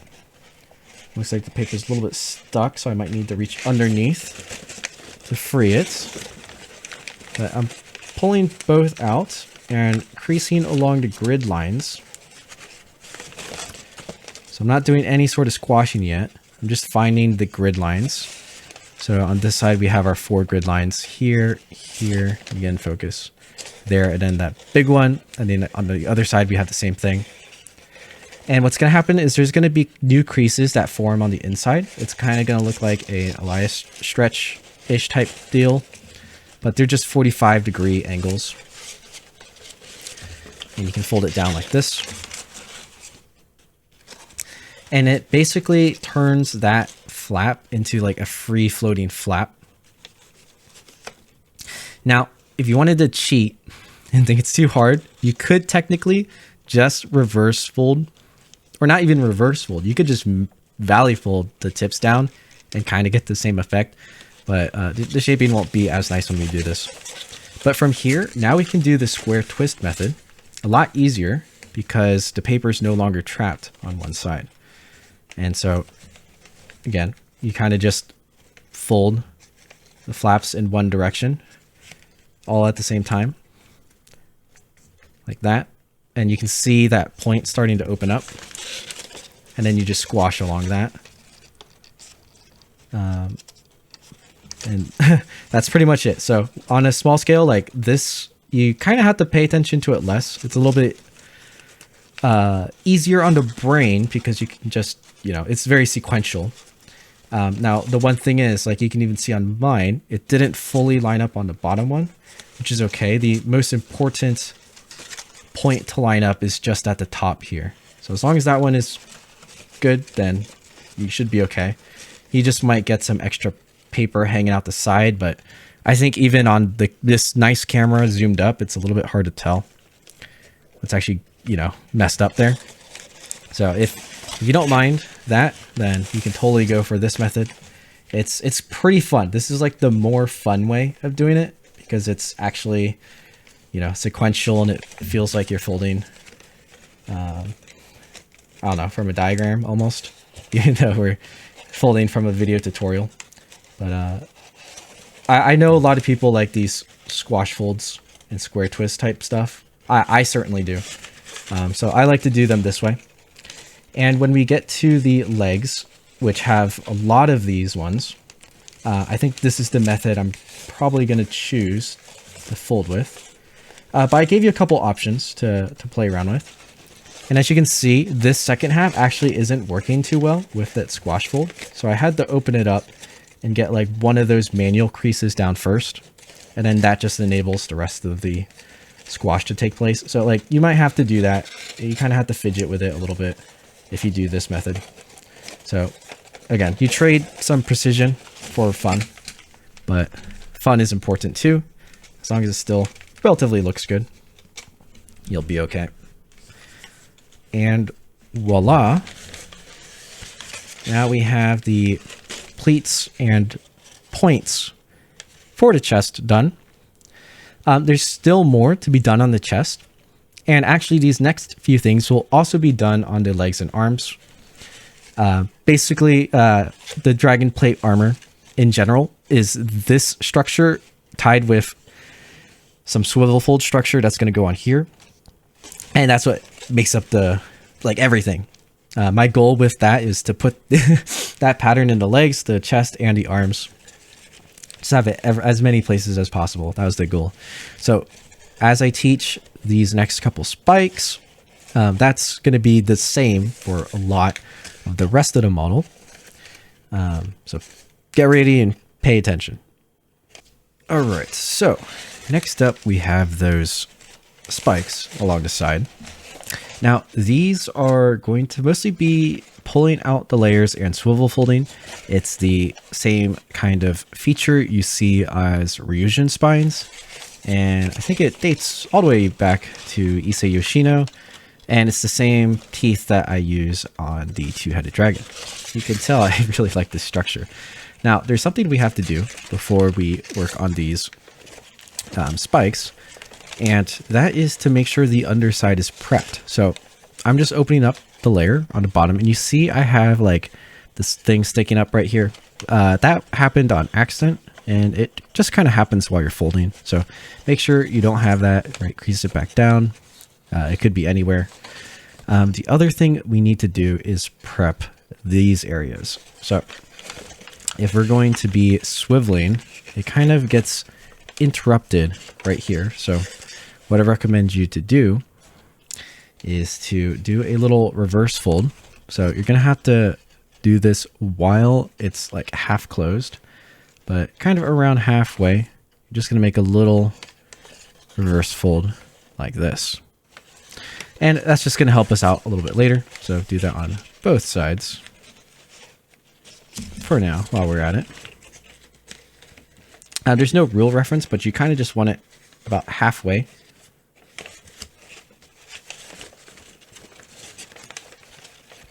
So just like that. And they're just going to live underneath. Right. So now we can flip it over. And we can start. All right. So the first one we're going to pull out is actually this bottom one here. And it's going to only be half a layer, but this is just where we start. So let's go ahead and do that. So very gently pull open the layer. Now this is a little different than the others. We won't want to pull it open all the way. I'm basically trying to keep the grid lines intact. Pull that into focus. As you can see, everything's roughly intact. And then we're going to be swivel folding where this folds behind, and that way it is out of the way. This makes it so we don't have to sync fold anything. Now we're going to start our swivel fold about halfway through this unit. So you can see it's a full unit, but we're going to go halfway. Now we're folding through a layer here, so it's going to be a little bit thick. Just be kind of careful as you're doing it. And essentially what I am doing is I'm just eyeballing like an angled degree. Nothing too crazy, but I want it angled where I can put the pleat back. And then on the other side, you can kind of see how we have this part split up. I want to get that line to be touching each other. So with some fidgeting, you can get them to kind of line up with each other. And it might not be perfect, so it's okay if it's like not super perfect, but just like this. Let me show it from a different angle so you can see clearly. Just like that. And then you can see I'm pushing the pleat back down. That's how we know how far it is. And once it looks kind of aligned enough, then we're going to go ahead and crease it. You know, it might not be fully perfect, but that's okay. Just get it as best as you can. But that generally looks pretty good. The only thing you don't want is to crease it where it really starts to curve. So just make sure everything is nice and tight. And you're just going to repeat that on this and this flap as well. So I pull this one open. This is a little bit easier because now we have a reference point on where to start. And that is just going to be the corner. So I like to start the crease. I don't fully complete it. I start it, and then I line up the edges here. Right, and then I kind of just fix this according to where it is. And then a lot of times paper gets stuck right there, so I just kind of push it into the pocket like that. Close it back up. Make sure it's tight. And then you can see my corner isn't too sharp right there, so I'm going to fix that as well. So just readjust some folds. And there we have one of the spikes. Now we're going to do the same thing with this next one. So pull it out. Now, one thing to note is we have a whole layer here instead of just a half that we're pulling out. And actually, when we do this, because we folded that little reverse fold thing, which you can't see anymore, but that helps actually lock it in place, because if it wasn't there, we just start pulling out the entire flap. And you can still do this, but it just gets a little bit more messy. So I found it's easier to lock it in place by having that reverse fold, which is keeping that locked out in a way there, so that we can just do this same old kind of maneuver over here. And it works out pretty nicely. Let's put everything back. Set this.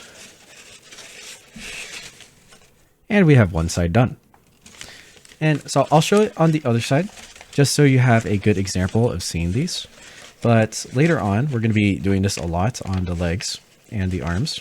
So I'll be going quite a bit faster. I'll probably just tell you to do this same sort of thing, and you should be used to it by now. If you're not used to it yet, you will be by the end of the bottle. So feel free that if you get stuck later on and forget how to do these, or maybe you took a little break, you need to come back. Just come back to this section and see how I explain it. And then you can apply it to all the other sections out there. All right, so that's the first one, the thick side. Here's the second one. Now, if you're working on a bit of a smaller paper, you can use tweezers for this process as well. But you don't really need it unless it's like really small. But basically what you would do is you would just try to do the exact same fold sequence. You just use your tweezers to align like the starting fold for you. So that's easier to grab. The rest of it isn't really necessary with scissors. Sorry, not scissors, tweezers. But what tweezers can help do is just start the initial angle. So you would start at the point, and that helps it keep it sharp. But, you know, I folded this on a smaller paper, and I didn't find a need at all for using the tweezers. These ones are a lot bigger than the two-headed dragon teeth, and you watched me there, like, even not use tweezers on some of those. So it's not too difficult once you get used to it. Like, I did that pretty quickly while talking.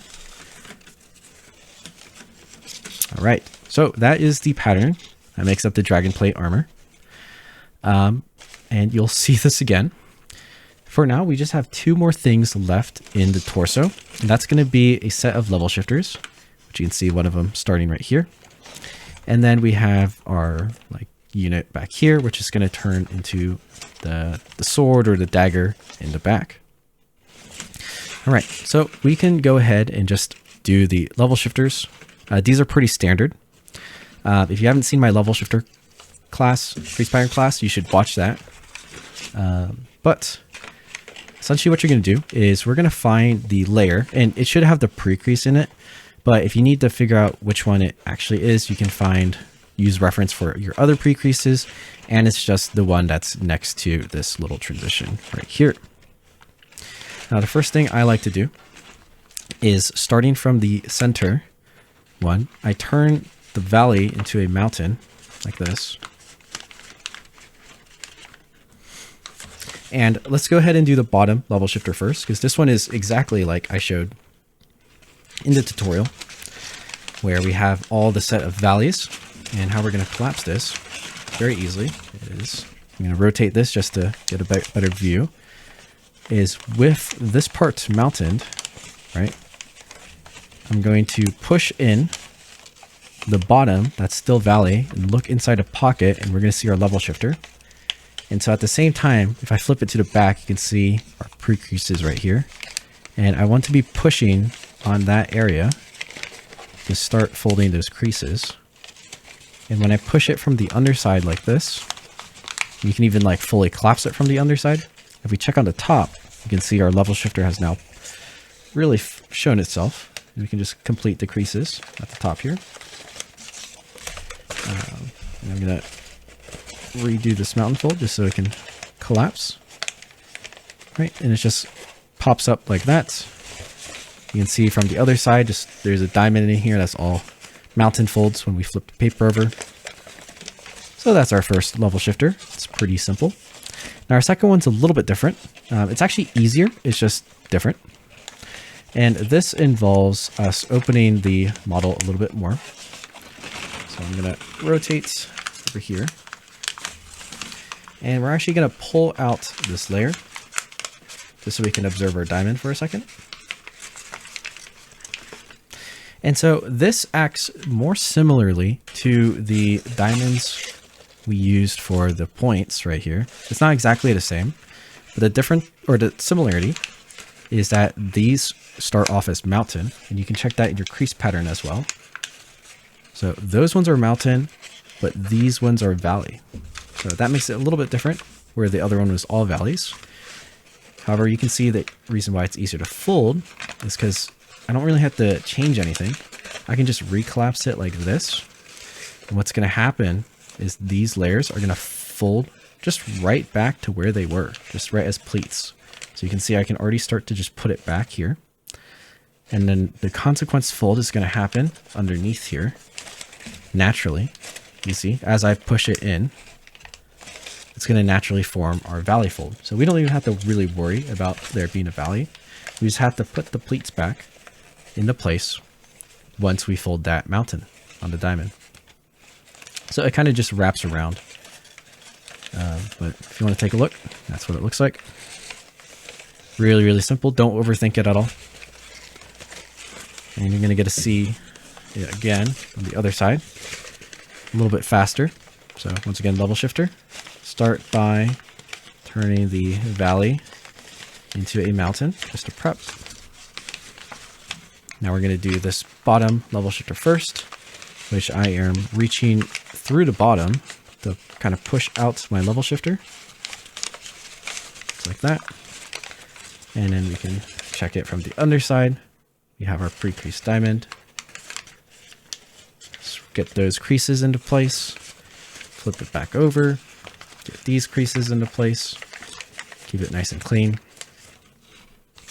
That's the bottom one done. Now we just have the top, which is we pull out the layer.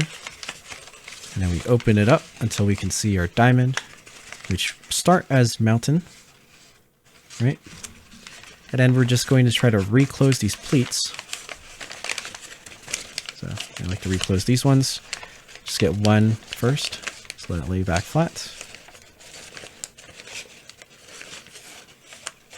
And then the other one is already kind of doing it for me. So go ahead.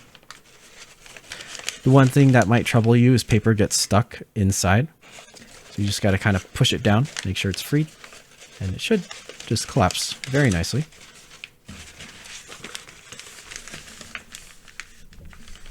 And here we have this.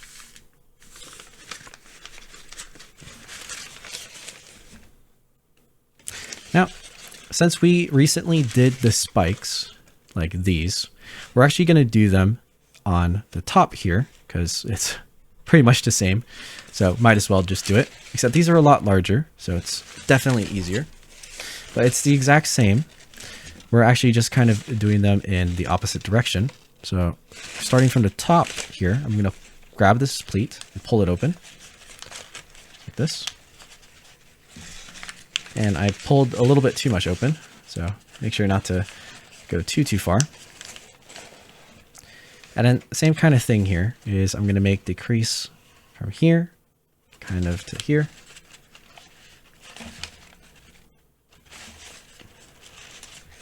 And then match up the swivel on the back like that. And push this in.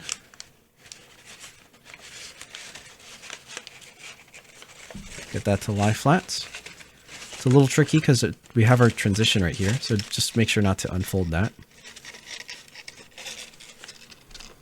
And we have our spike. Now the second spike is way easier. All you're going to do is fold a mountain fold from this corner to the corner down there. And it's going to hide just in this layer. But we don't have to do anything fancy. It's just a mountain fold. So now you see we have the same spikes, but they're going the opposite direction. It kind of gives a cool shape. Could kind of be a shield, in fact, which I think in a future design, I'm going to use it as a shield. And then just do the same thing on the other side. So pull the layer, get it open, make the mountain fold. Then get the layers to stick together and then push the rest of it through.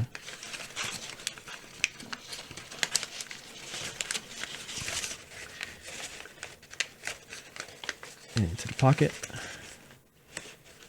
Once it's there, close it up.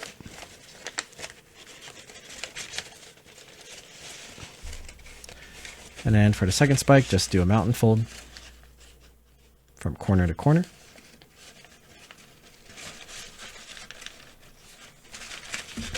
And it'll stay closed because it's between the layers like that. All right, so we are really getting this done. You can see it is like pretty much the base for the chest is done. But again, we do have the back to do. Now the back's a little bit tricky because it's a stretch, but since we already have things collapsed, it's going to be a little bit hard to navigate.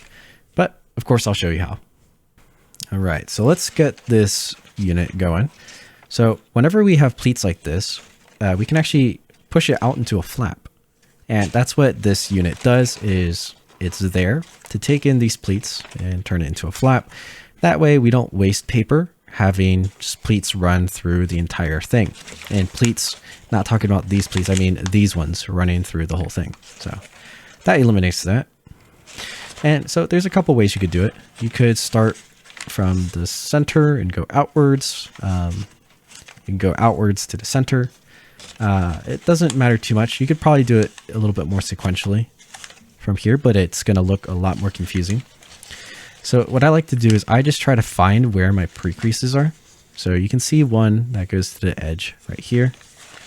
And then we should have another one following it, just like that. And yeah, that's pretty exact. Now, one thing you might notice is that because we have these pleats, normally it would look like as these mountains are converging that, oh, do we start with a valley fold? Because there's a valley fold here. But no, in fact, because we had these pleats, the mountain valleys got a little bit changed. So it's still going to be mountain on the start, but this crease right next to it is going to be a mountain. So if you just need to align yourself, I like to align myself on the edge first, just kind of doing something like this, just to get it started. And honestly, you could just follow the stretch all the way through, follow all the ridges and collapse it like that, which is not a bad way to go. So basically what I'm doing is, right, I see all my creases, goes down to here. And that means I need to close it up to here. And then it comes back up, but the paper is underneath. So I have to free it a little bit like this. And that means I have to free the next one too, which is here. But actually it comes back. So now we've run into our pleat. We can see our pre-crease, it goes here and then up here. And if we check our crease pattern, it's supposed to be a mountain. So we want to make it a mountain. And this is where things get a little bit tricky. We have to balance our pleats with our units. So it won't really lie flat if I just press right now. I actually just have to kind of turn this in to be able to put the flap back like this. And now it is collapsed together. It's a very similar maneuver to what we do on these things. It's actually technically the exact same, except those diamonds are just 1 units each. This one is connected together with other things. But that's kind of how you do it. You can see it's not super matched up right now, and that's just we need to do the rest. But hopefully that makes sense, because we have to do it again on this next pleat here. So I got to open up this pleat, and we find our pre-creases. So let me make sure you can see this. So it's running along here and then up there. And it's a little bit hard to see on camera, so I'm going to start creasing them in. But make sure you find yours. The success of this part is basically how well are you able to keep track of your creases. So here, if you need to like pencil them in because you keep losing track of where they are, do whatever it takes to just help yourself remember where the creases are. And then kind of same thing here. We're going to need to close it up like that, and then let it lie back down in order for the pleats to close back up. Now we can see now we have a mess coming on this side. So let's just resolve that really quick. And again, this is just regular ridge, nothing special. It's mirrored from below. So just get that mountain fold along the edge. Get your pre-crease mountain fold.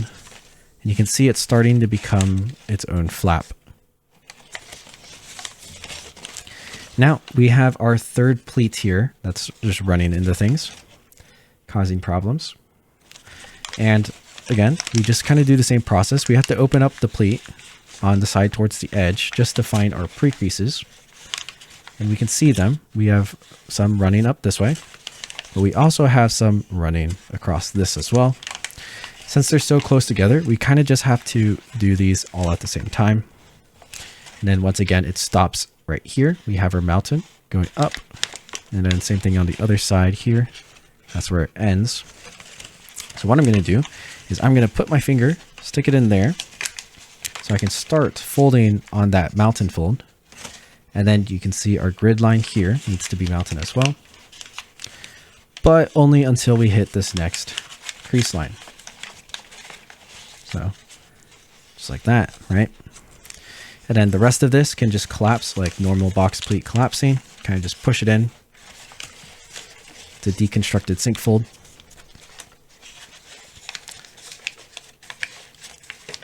Really gotta push so we can close. There's, again, nothing special here. This is just like any kind of box pleat flap. But once we have this locked together, we should be able to like really tightly collapse this other section. So if you're worried about cleaning this, just try to keep it clean from this point. Squeeze the layers as close together as you can, just towards the edge. And then once that's done, we can worry about the rest of this, which there's not much left to do. We just have to pop the rest of it open so we can find our creases.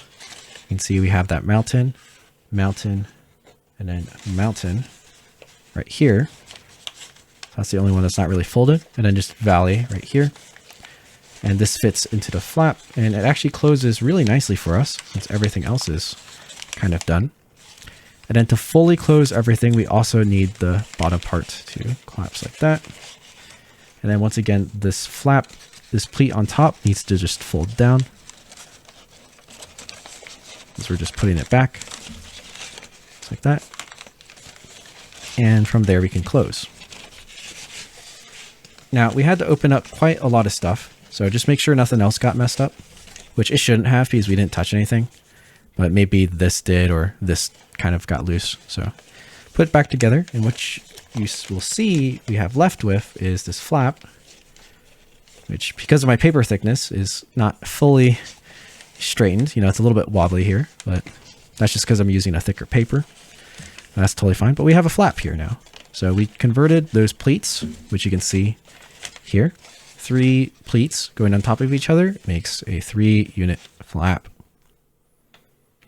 So that is how you do that.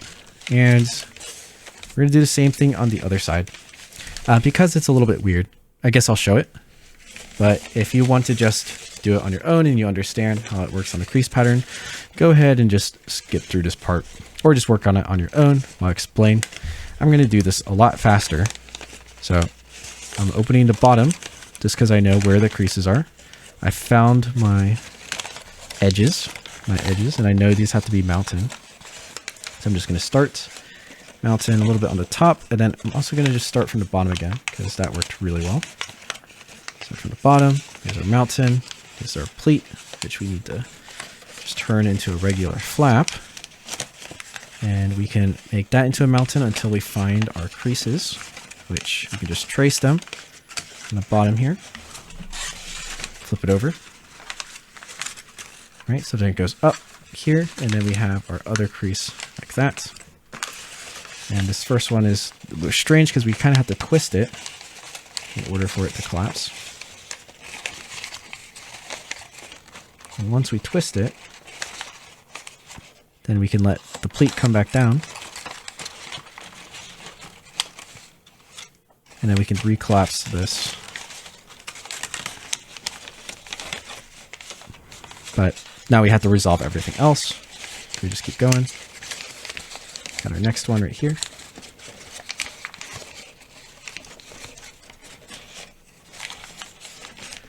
And keep following up and up and up. Now we have the edge of our flap here.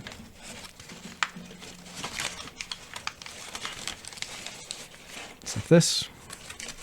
Now we have our last pleat here, which has to extend. We have to open it to really see the rest of our creases, which we can see right here. And then again, we just follow it.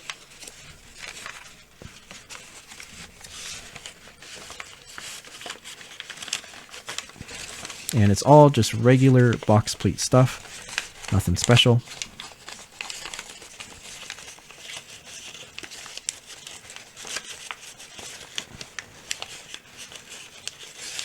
Until we get to the top here, where again we have our pleat, which needs to collapse. So let's get those mountains tight together, and once they're together, we can move this flap around. We can fold it back down. That means we just need to resolve this side, which it kind of already collapsed for us. We just have to push some extra creases down to get it to obey us.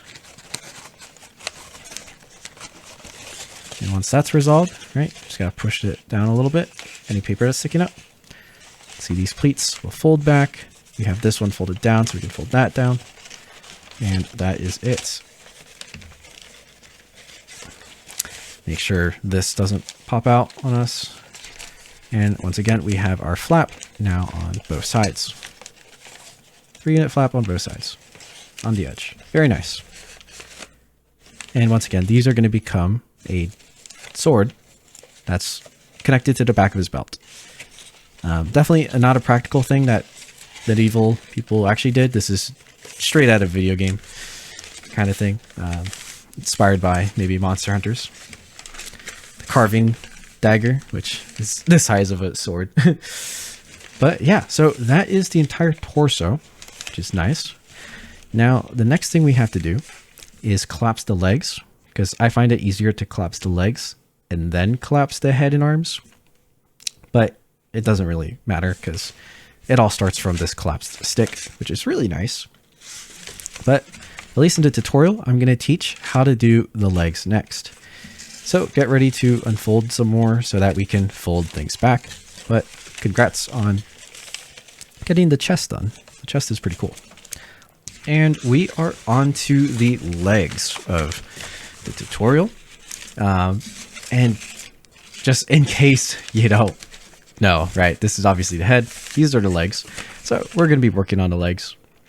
Now, I think it's going to be easier to start from a corner and fold in, because we're going to have to be doing a lot of unfolding, actually. So let's just start there. Now, we're not exactly going from like edge and like completely forgetting about the middle.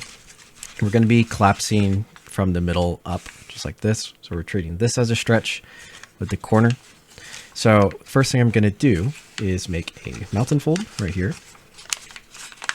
And I'm going up to the center where we have our pre-creased line, and that starts these zigzags all the way up, which will become flaps. And we're going to go to the corner. Now, the structure of this specific area is going to change quite a lot because this is where our pleats are. But for now, you can just treat it as a regular Elias stretch. And don't forget to refer to your crease pattern quite a lot. In this case, we can also just trust our pre-creases. It's pretty straightforward. So we have two, I guess, 1 unit flaps on the side. So it goes in and out like that. Just like that. And keep going. Now, when you get to the center, because we have our whole other leg, what I like to do is I just kind of fold through the whole thing whenever there's a flap. So like this makes a 1 unit flap, right? So let's collapse this. I'm just going to mount and fold the whole thing for now, just to keep it nice and tidy. And then I can just keep going with my folds. Now, if you don't like to do that, you can just fold both legs at the same time as you go up, and that works as well. All right, so here we are starting to get to these other 1 unit flaps here. So just make sure to fold these for now. And keep going, we're almost there. It's pretty simple, you know, compared to everything else we've done. This is like pretty straightforward, I would say. So if you're getting confused, you know, this is all stuff that's in like the first class of my crease pattern class. So don't overthink it too much. And then once this is fully collapsed, I'll show what the structure looks like. And once again, we have a 2 unit flap right here. And same thing, in order for it to collapse nicely, I'm just going to fold the other side down for now. All the layers together. Might feel a little bit thick at the moment since it's not collapsed. Just like this. See, you can just see them all together. And that just lets us finish up a whole side, one at a time. Now, the one caveat of this is we have some more complex stuff going on right in here. So in that area, I'm not really going to fold all the way through the layers just because you kind of just need to do those together with the other side. So there's not really much point. Since it's so close to the middle anyways, you don't really have to, you know, worry too much about it, but just kind of have it ready like that. Because actually this isn't correct. It goes up into there, you can see. But again, we are going to do the other side because this is going to push all the way through. So don't really worry about that one yet. Just know that we aren't done here. There's another flap that happens right there, but we're going to go ahead and do the other side. And before I do the other side, we're just going to check our flaps. So we have like 2 units, 1 unit, 2 units. On this side, we have 2 staggering 1 unit pleats here. And then we have a 1 unit right here. All right, so let's go ahead, collapse the other side. Again, this is just following a crease pattern. Very, very simple. You can treat these all as Elias stretches, pretty much, is what I'm doing. It's one giant one. Just follow those pre-creases that we made, and you'll be just fine. Once again, I'm starting at the bottom edge and working it all the way to the middle, like that, until I find my diagonal, which is right here. And we're going to keep going up. So Mountain Valley here. Make sure not to accidentally fold along the partials. Use just the grid.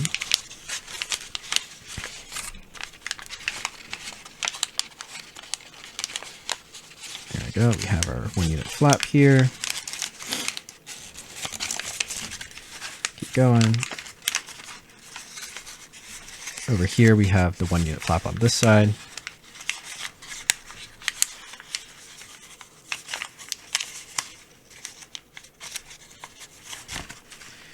Going. And even though I'm going a little bit fast, I'm still taking time to be careful. You don't want to, you know, wear out the paper doing the easy step. For now, you just want to follow those creases.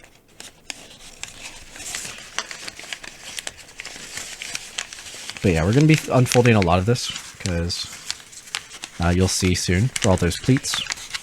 But this will give us a good enough base to work with. All right, we just got a little bit more. And as you're doing this, you know, it might take you even slower than what I'm doing, which is totally okay. You know, I've just done so many of these that it's natural. The collapse is very natural. But if you haven't done too many, just take your time. Don't worry about going fast. Just make sure you're understanding each crease and following your pre-creases very well.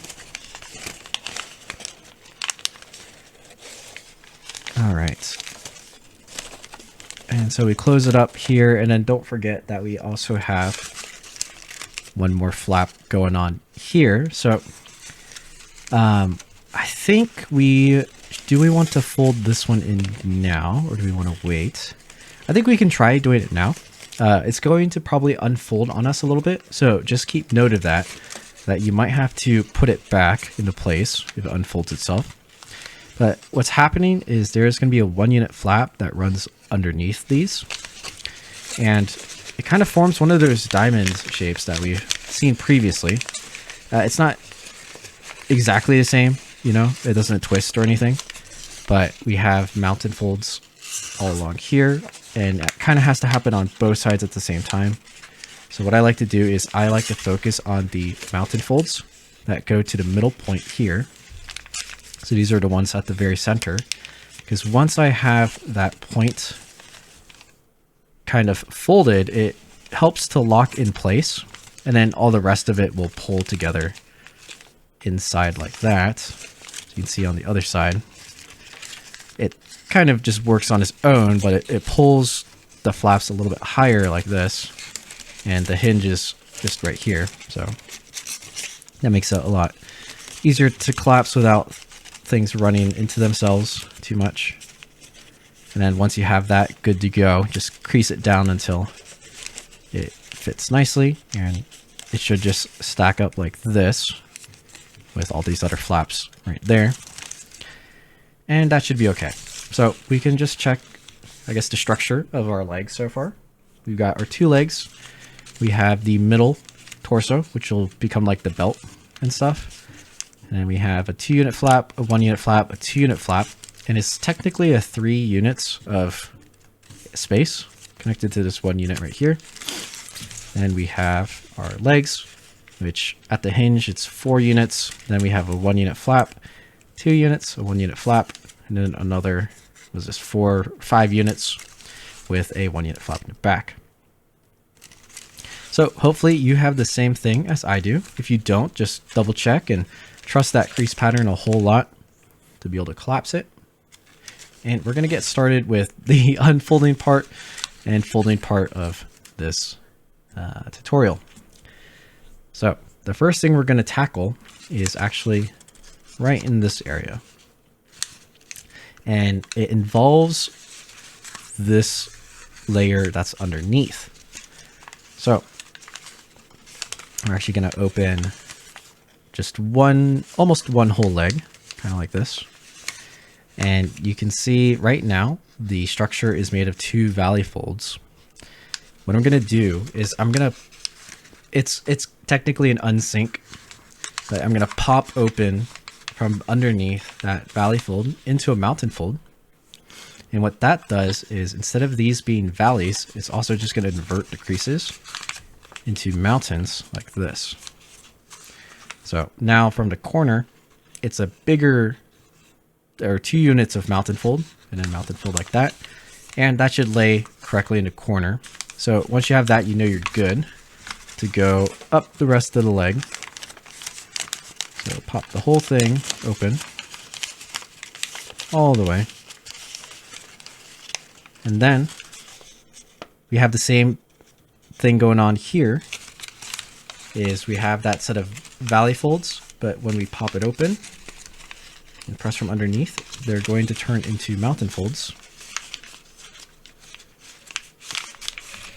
Just like that.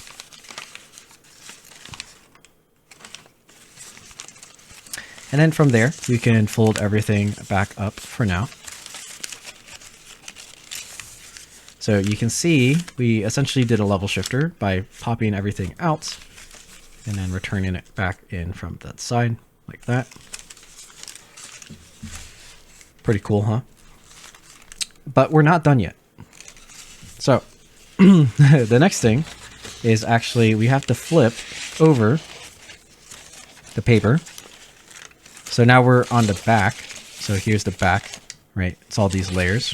And I'm looking inside of this leg, and we can see right here, there's a ridge. And by ridge, I mean right here.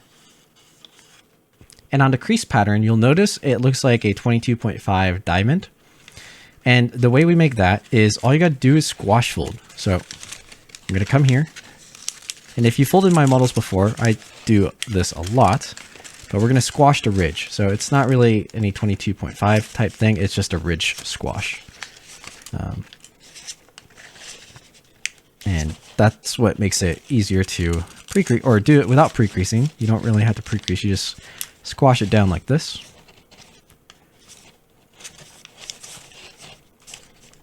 And try to make it as even as you can be.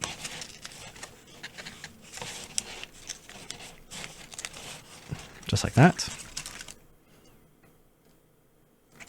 Right. And then once it's squashed, we're going to just put it back. Like that. And so we have that squash fold there.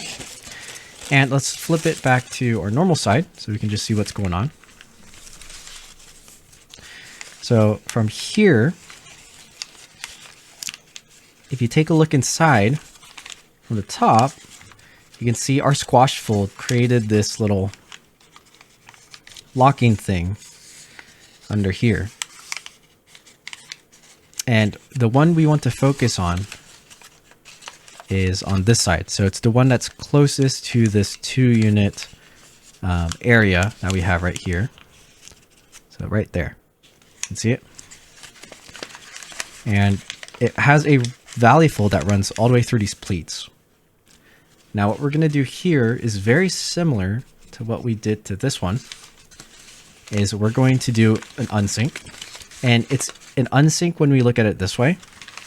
Or if you prefer flipping it over, it's going to be a closed sync from the other side. But I find it easier to look at it from this side and treat it as an unsync. So I'm going to pop the corner. See how it's still locked? I'm going to pop the corner up. And when I pop the corner up, that valley is going to become a mountain fold. And then the previous fold here, which was nothing here, this is going to become a valley. Right there. It's kind of hard to see now, but as I pop more of it up, you'll see what happens. So I'm going to unfold this leg a little bit more so that this valley that runs all the way up to here, we just pop it open into a mountain fold.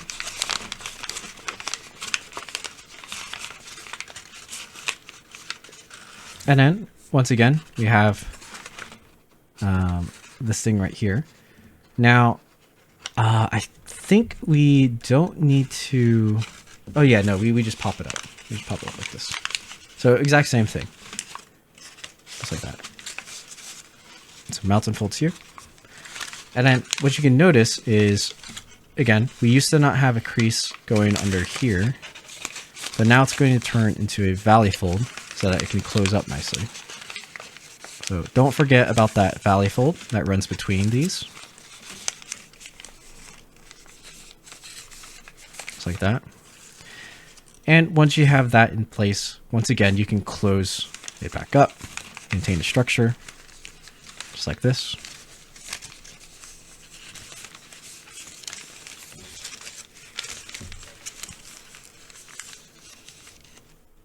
just like that. All right, so now we are on to the next part. And what's going to happen here is now we are going to do some more pleats, but we're going to be doing them on this area right there. So there's a couple ways we could do this, but we already have these pre-creased, so we don't have to do anything too crazy. Let's start with let's start with this one. It might be slightly different. Basically, for this structure, there's only one crease that we don't have. So what we might want to do is squash fold just part of this area. So yeah, we'll do it. Normally I don't do this when I fold it. I just kind of squish it, but that's because I understand structure. But if we're holding the leg from this angle, so like this, right? You can see we have a ridge that goes up to the top of this flap here. And then we also have our pre-creases for our pleats. So what I want you to start doing is treat it like a squash fold. So what you would do is you would mount and fold along these pleats here. So that one, and then the one right here. And you'll notice that when that happens, it's going to pop this ridge inside a little bit. So it has to flatten, it has to pop it open like that. And you can see it's starting to create some new diagonal creases. And you just want to kind of crease along those. You don't have to fully squash this down, just because it'll mess up some of our other pre-creasing. But you at least want that area to have a little bit of the crease underneath, because that's going to help us out. And that should be good for prepping the step.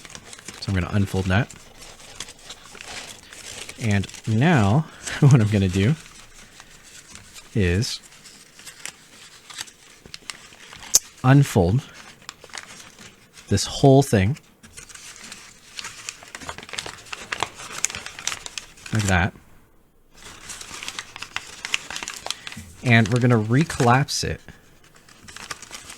like that squash fold. So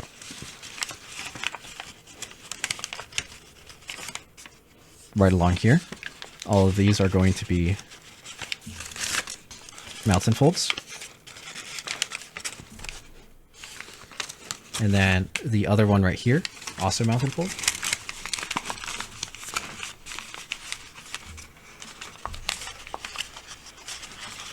And then as it gets close to this area, that's where the squash is going to happen. So let me angle it correctly for you. All we've done so far is fold along our pleats. And the crazy stuff happens up here. And so the crease we just made was that. That was like our little pre-crease.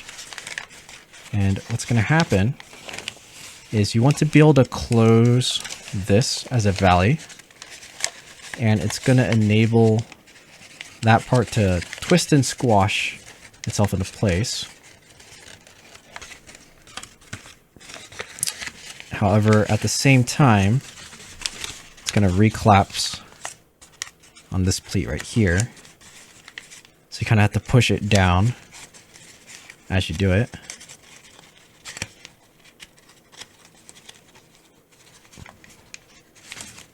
See? Just like that. And then from there, we can just put back all of this temporarily.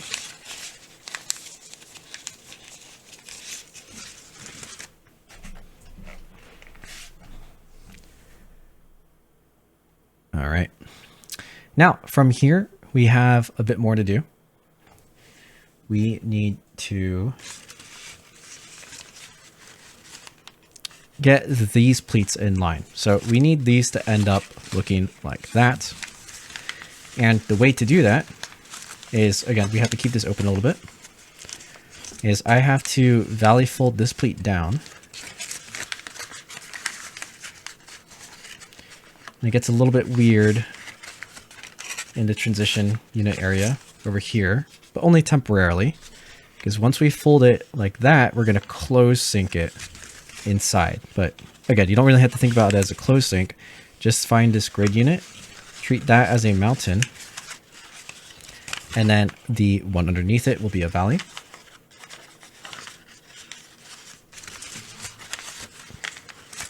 And what close syncs is that weird corner right here. So that is going to close sync inside. And you might not be able to get it perfectly, especially if you don't understand what's going on. But really just try to tuck it into the pocket and then match up the pleats. This type of unit is covered in my crease pattern class. It's just a little bit more advanced because there's so much happening at the same time.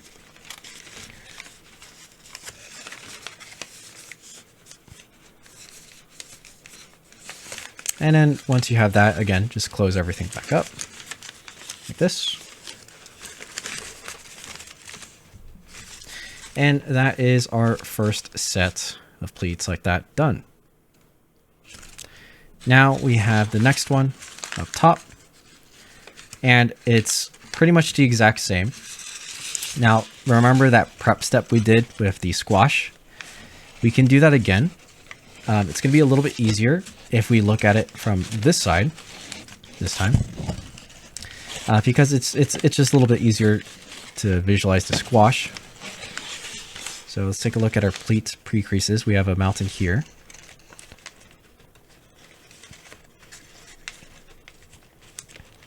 We press down like that.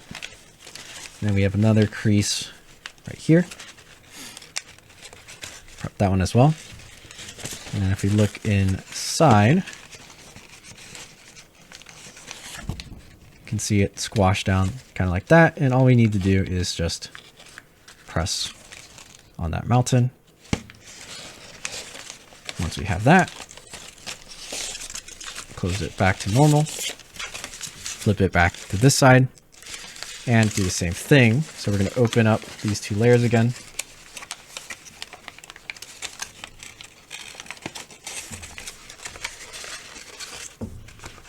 Just like that. And again, start it like that same squash. So mountain fold here. And then also, oh, that's the wrong one. Mountain fold this one. And then right here.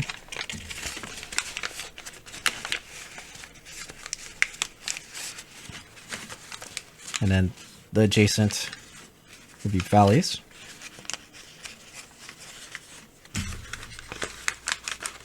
And at this point, since the other one's collapsed, a lot of times if you get the very edge mountain folded with the pleats in place, it kind of helps keep it there while you work and makes it so you know that you're on the right creases like that. That way, when we come to this area with that weird squash, it makes it a lot easier. So now from here, we just can actually do that squash completely. Just let it lie flat like that. And you can see why this one's a little bit easier is because we can leave it open and collapse it flat. Unlike this one where you had to like start shoving it in to get it flat. And it's just like this.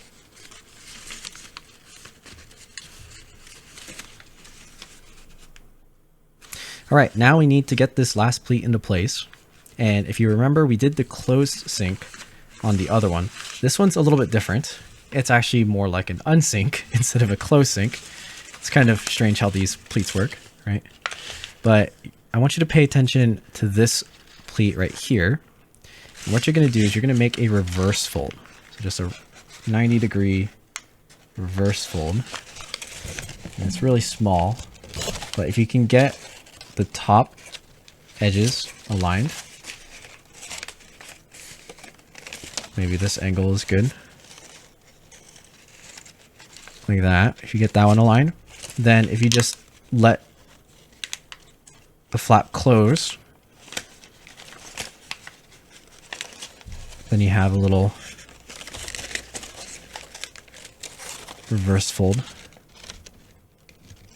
right there.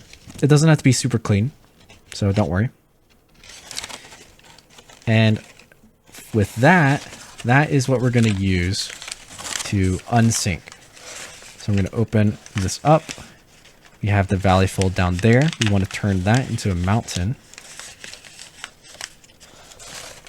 And then pop this up. And it's going to be very similar to what we did on these, where instead of valleys, it becomes mountain.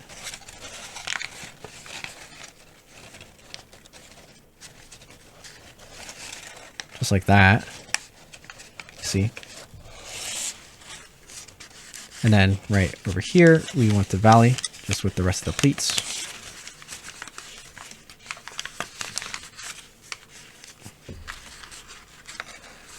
Like this.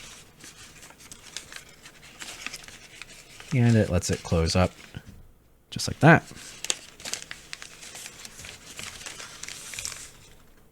And we have all of the pleats on the knee done. So now all we have to do is get the ones along this flap. So because of what we did with that other unsync thing here, we have basically a full flap like this. So I can valley fold it this way.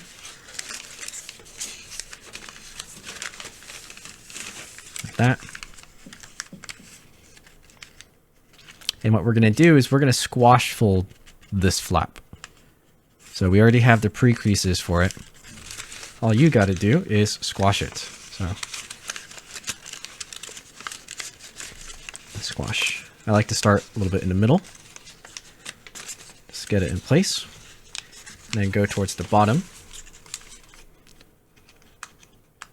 Like that. Hold it together as I squash. That's one. And then here, now we just got to go to the top. I like to stick my finger in this pocket to open it, like that. And as I stretch it open, it kind of folds itself for me.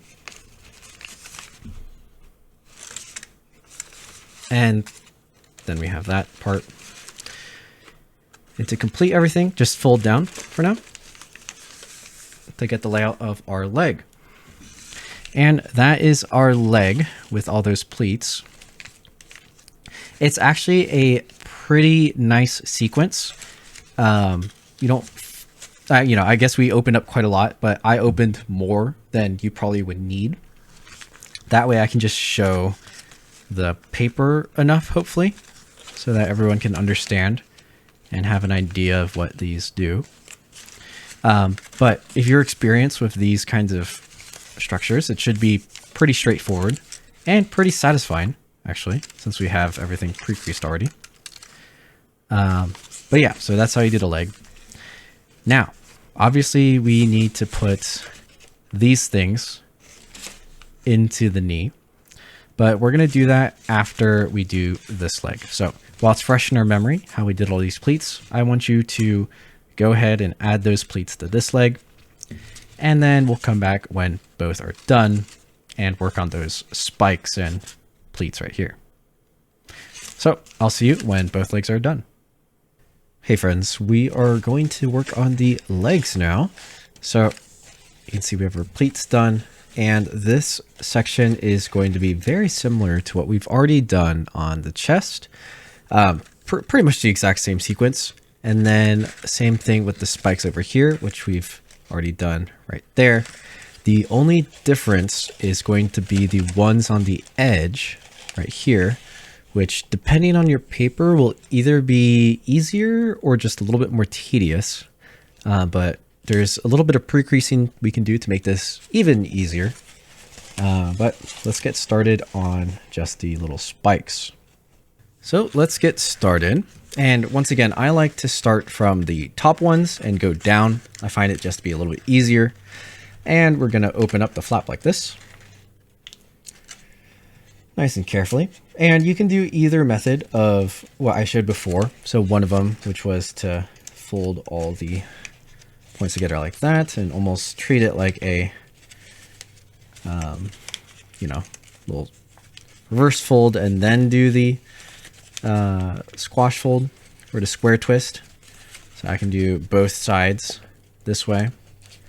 So we pull it open, collapse it down. I guess technically this is like a water bomb base, if you want to think about it that way.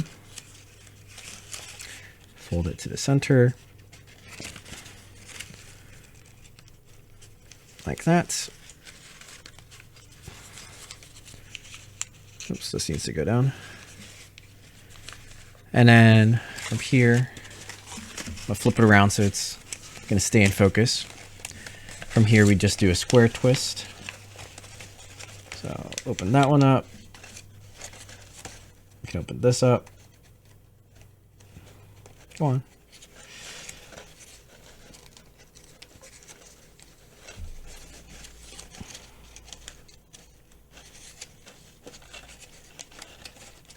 And get that to squash down.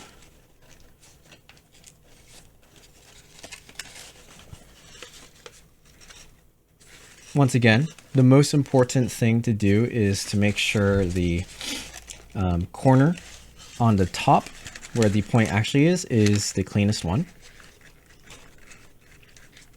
So just like this. And I'm just going to align that one to the middle first. And then align the rest. And that way it stays as aesthetic as possible. All right, now once that square twist is done, we can fold it back down and get ready for the next one. You see now it's in the middle. Now that that one's collapsed, we can do the next one like this. Still be gentle with it. You know, it's faster, but you want to be careful because once you squash it down, you can unsquash it, but that's a little difficult. And then what's also difficult is to realign the creases for them to stay properly. So it's best to get it precise the first time, at least to that center. So I can look pretty decent. And that wasn't the best there, so I am going to fix it just a little bit, but yeah, in the end, when we shape it up, it'll help cover any mistakes you make. So even if it's a little bit off like mine, go ahead. But I do recommend you take your time.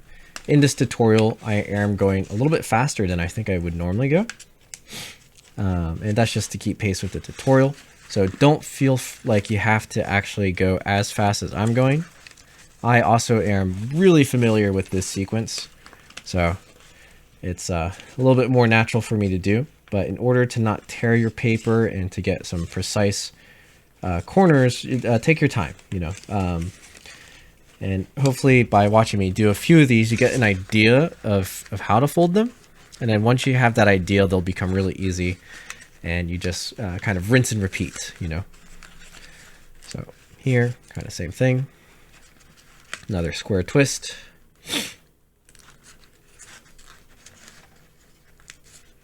And get that corner, which it's not wanting to go. So if you do get to the point where the corner isn't squash folding like this, you can open up like I'm doing to align the creases a little bit better.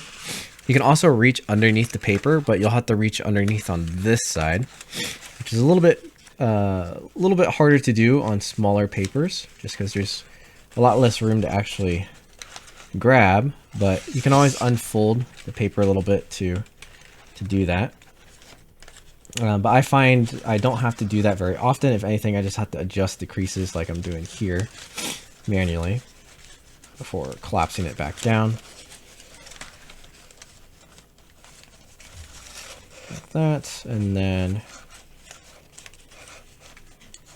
now we complete the rest of the square twist. Just like that. Same thing on the other side. And I will at least show these 4 on this leg, just so you have some good references on how to do these. Now, if you're folding along, you can, just keep pace with me or pause and finish up first and then continue. But if you want, you can just keep doing this on these 4 and then skip ahead a little bit in the tutorial until we get to these spikes. But for the most part, we're halfway done with these. They do take a little while. They're a little bit tedious, right? And there's a lot of them. We're technically doing this sequence 8 times since there's 4 pleats. We have to do it twice for each pleat. So, just relax. It's kind of fun. Once you get the hang of it, it's kind of a fun sequence because I don't know about you, but I really like squash folds. I think they're pretty neat. And the more you do, the you get to start to see the pattern form, and that's really cool as well. It's a good telltale sign of like progress and the texture that's forming.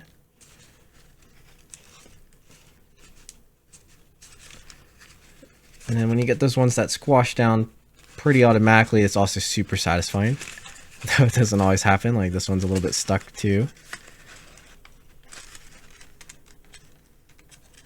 It'll also depend a little bit on the paper you're using, on how easy it is or how hard it is to actually squash fold these.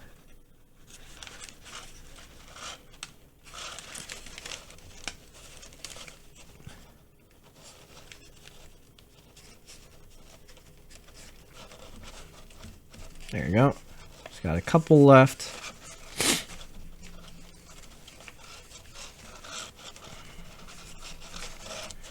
All right, let's get this one done.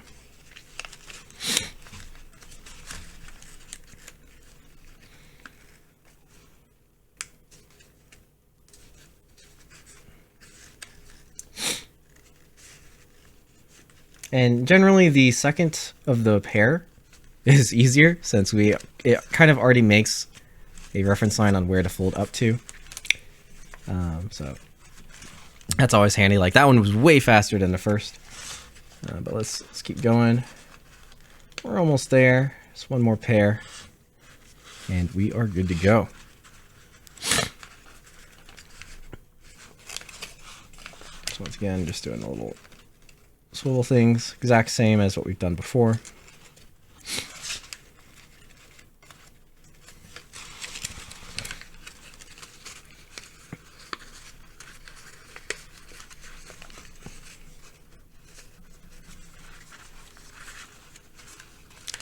Just like that, and then our squash. Now you're noticing we have like that reverse fold, and then when I fold it up, I just kind of fold it up like this. Feel free to do that. It just creases both sides to make it a little bit easier, but it doesn't matter too much. It's more just so that the paper becomes easier to manipulate when I do this squash fold. And that's pretty much the only reason why I'm creasing those. We won't actually see them in the final product or use them while collapsing. It just gets the paper out of the way. It's kind of how it is for sequences. Oftentimes you have creases in sequences that are solely for the purpose of folding it in sequence.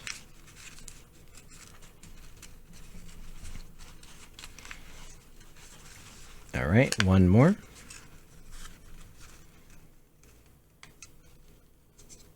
Nice, satisfying squash fold there.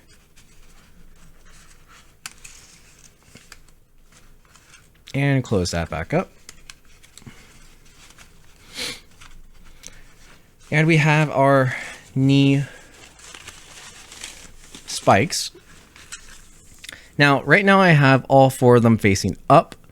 If I show you the example, so this one has a lot more than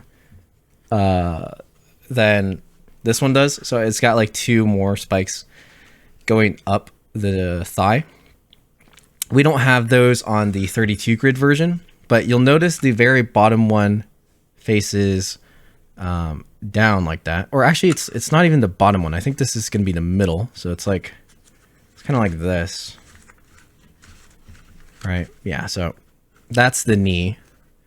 So the very middle one, we're going to be faced down, but the other three will be facing up. And that way we can get the knee or the shin guard, which will be this one. And then these are the knee pad. And then this one is just like an extra detail, extra spike on top. And so that's the orientation you're going to want to have them in for when we shape. So just remember that. Now let's go for the spikes on this side. So it's the exact same as what we did here. So I'm just going to show one. And once again, we're going to start on the top. Now, since they're all half pleats, we don't actually need to do that reverse fold that we did on the other one. We can just go ahead and pull them straight out. And I said start on the top. I actually mean start on the bottom. For these spikes, since the pleats are facing this direction, we need to start at the bottom one. And I'll show you why.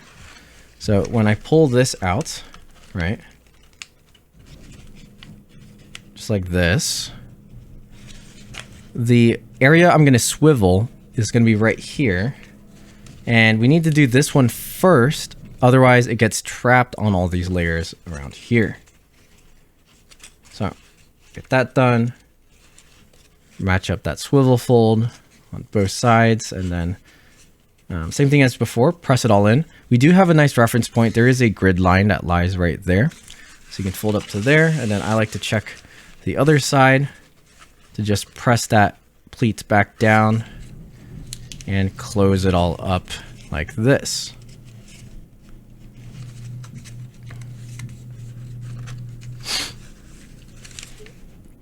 And that's the start. Then we can keep going. So I'm gonna pull this one out. Same thing, I'm gonna start that swivel fold. It's gonna mount in over this side. I'm gonna use the corner as our reference. So I want that to be as sharp as I can possibly get it. Fold down. And then we're gonna match up these creases for the swivel fold. Like that, and then we had to push this in.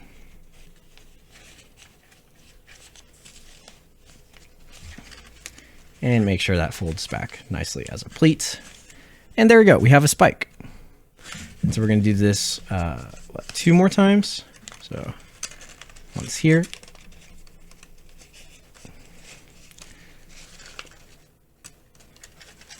Just like that. And as you do these, you can probably get pretty fast at them too, especially if the pleats don't get stuck on each other and kind of line up for you. That's always really handy. So like that one is really fast. And then we just have one more. It's right here.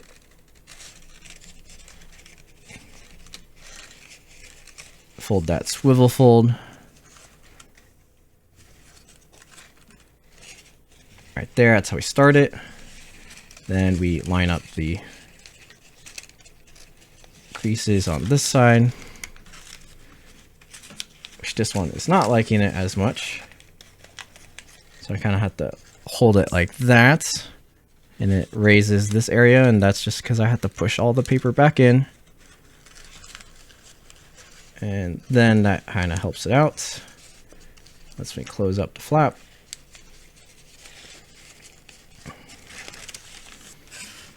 And I think some of the paper is just a little stuck, so I'm just gonna swivel it down a little bit more.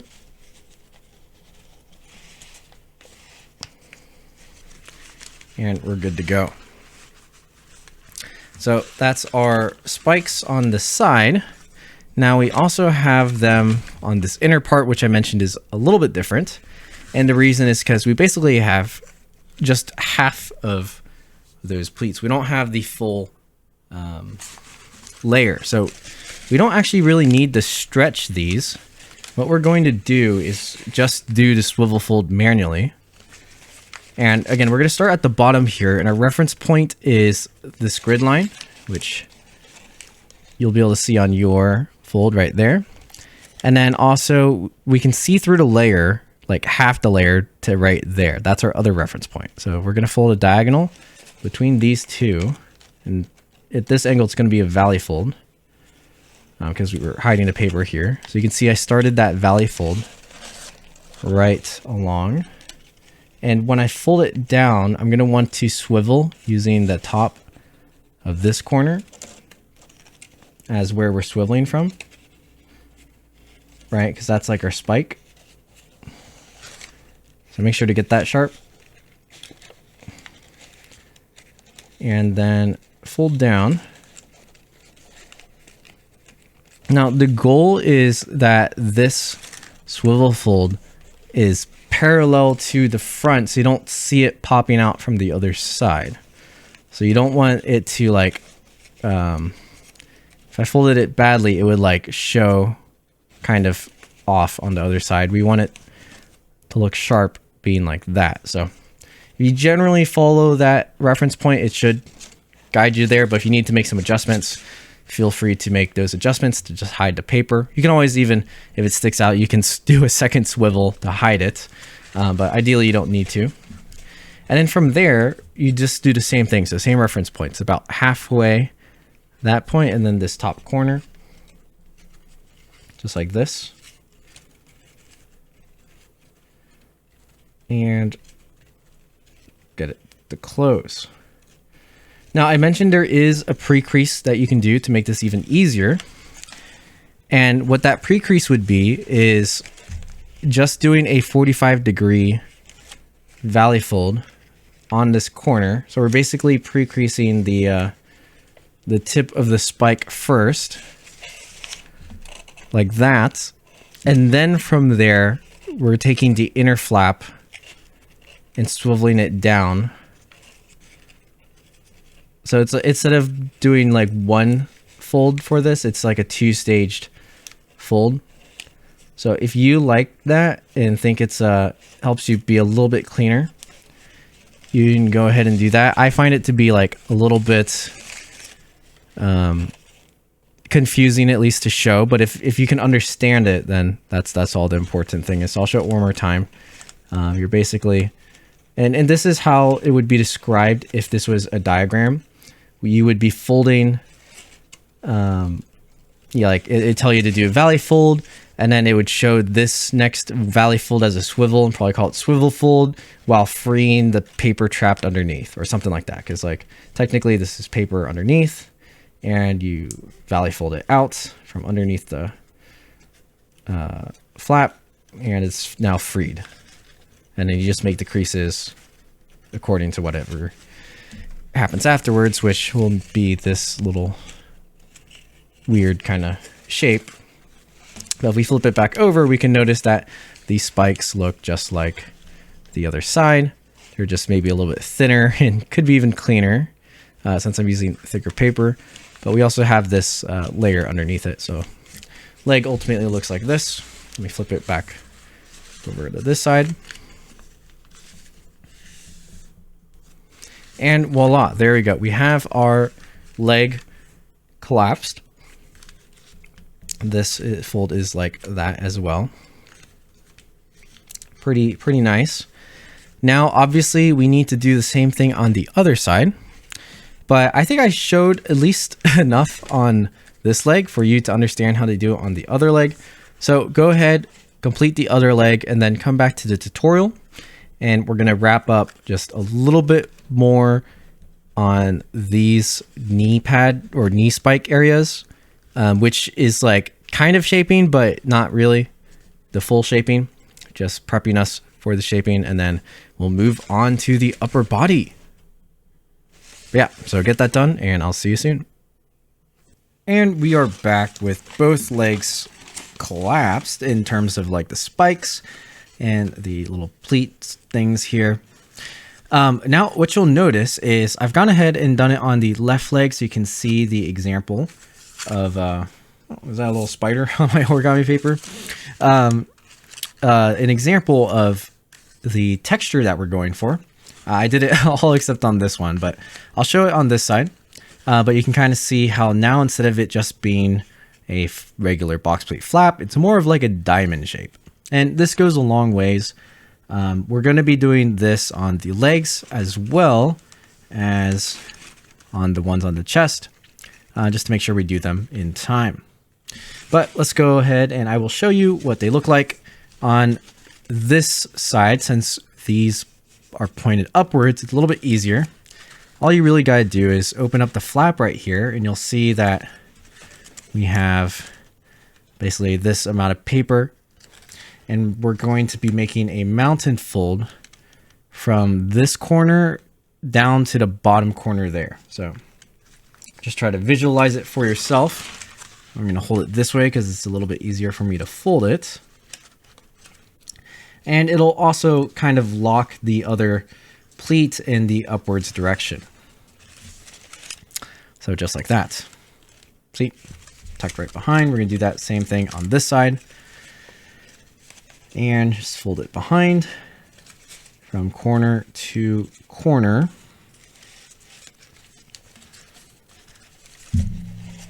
Just like that. Now on the bottom, it's a little bit different because this one is pointing down. Or actually, no, it's not different. It's the same flap. So we see it down here. It's just this is kind of in the way. But so what I'm going to do is I'm going to fold it up at first and then fold this the exact same thing. It's this corner to the corner inside, just like that. And then we can fold the flap back, except we also have to do this side. So same thing. Go ahead and fold that down. And I might as well, while we're at it, fold the one I was missing on this side.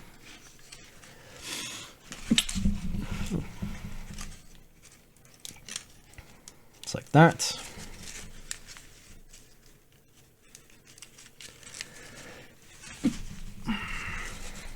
Excuse me, I had to sneeze. All right, so there we go. Now we're good to go. We have that little shape for those, and the knee pads we're going to shape in the shaping tutorial, so don't worry about those yet. This is as far as you got to go, and we're done with the legs. Next thing we're going to do is the same thing on the torso. However, these are both pointing down. So this one is a little bit different because we're going to swivel fold them. Or actually, no, it's not too different, but we're folding the mounted fold along the opposite direction. So let me show this side. So I'm going to take the top point and fold it up, and it actually frees the flap entirely right here. So this time we're going from this point to the top of that corner. And we want to make sure it's a mountain fold to hide it underneath. Just like that. And then same thing on the other side.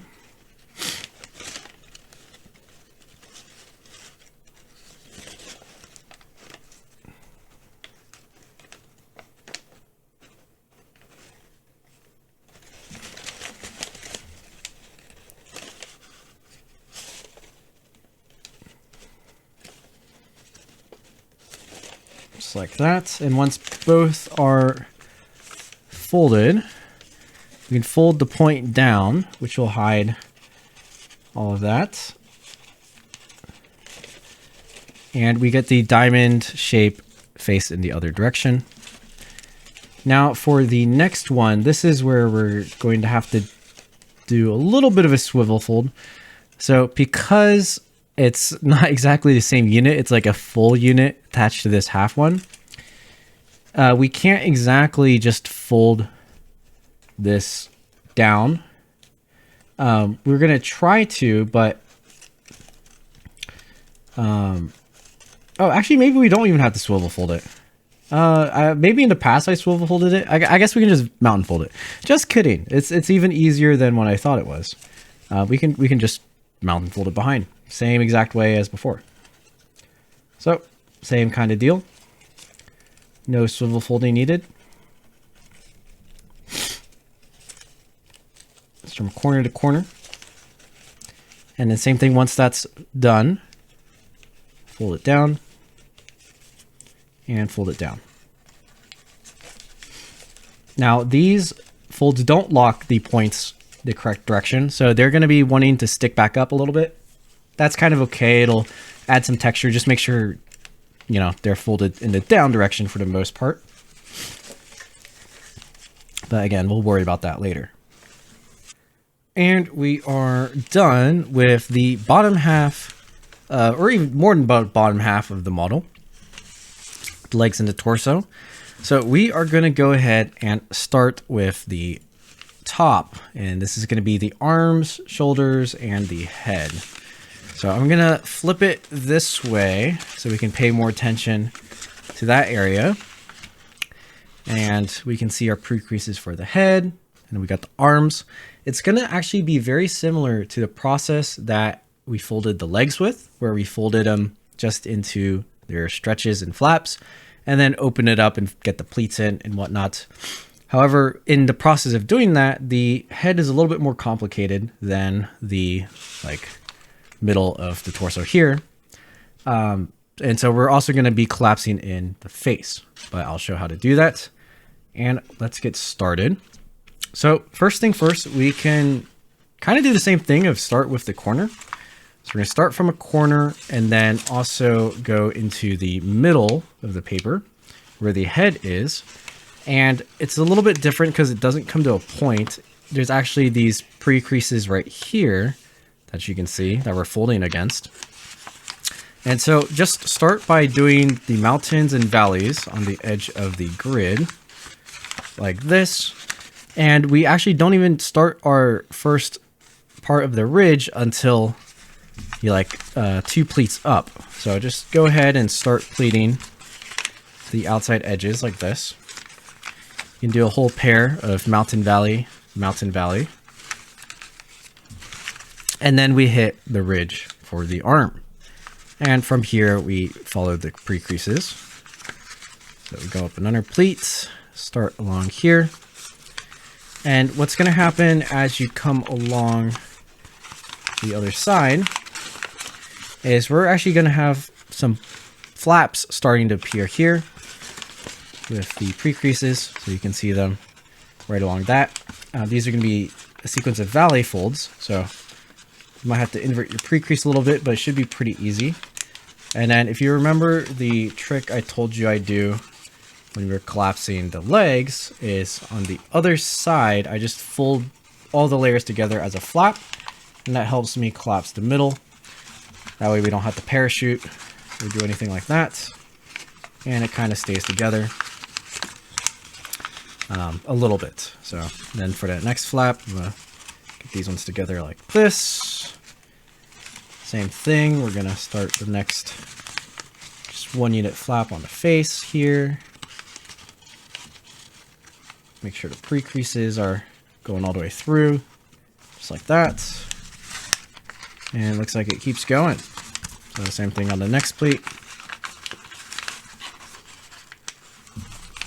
And this one actually goes 2 units, so it goes a little bit farther.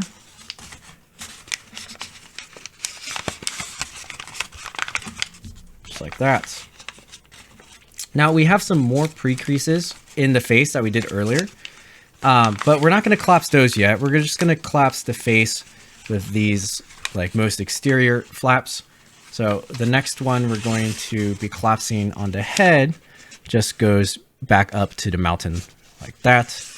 But first, let's just concern ourselves with this corner, because this is the easy corner. We're just following this ridge up. Got a total of 5 units before it changes. So keep going, and then here's where it changes.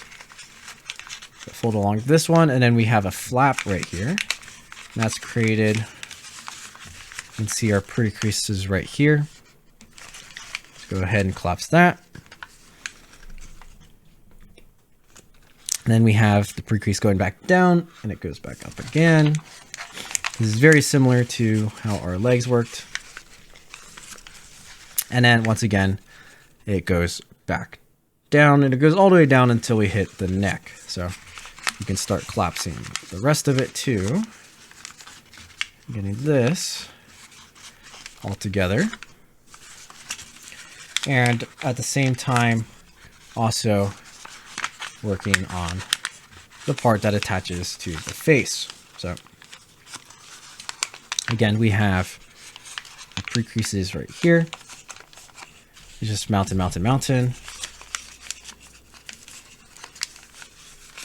Like that. And you can see that helps line up the rest of that ridge to meet the neck and the arms. And it collapses down like so. Now that we have this side, we can do the same thing on the other side pretty easily because we already have at least the central edge flaps mapped out. As we unfold this area,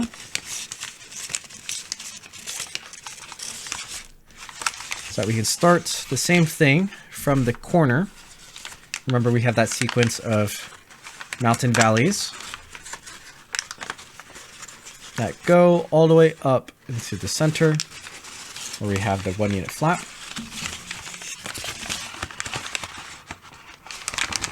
Like this. And I'm opening it up even more. I'm just making sure I don't open up the other side, which is the collapsed side on here. We have our axis right here, and that's where we're unfolding up to. So we have our mountain, valley, and then we hit our pre-crease for the ridge on the arm.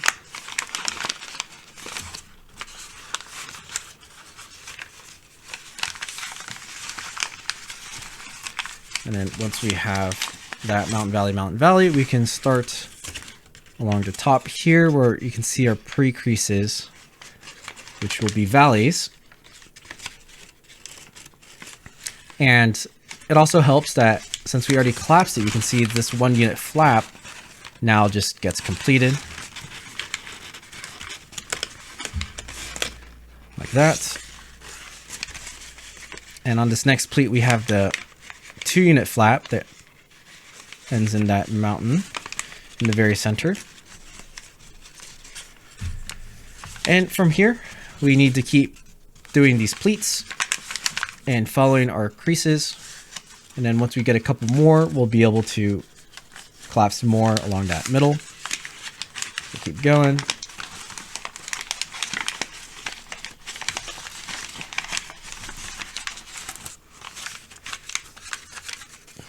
And again, up to here before it changes direction, you can see then it goes up, makes us a flap right here. So we have that 1 unit flap, and then same thing, we have valley, and then valley. So valley.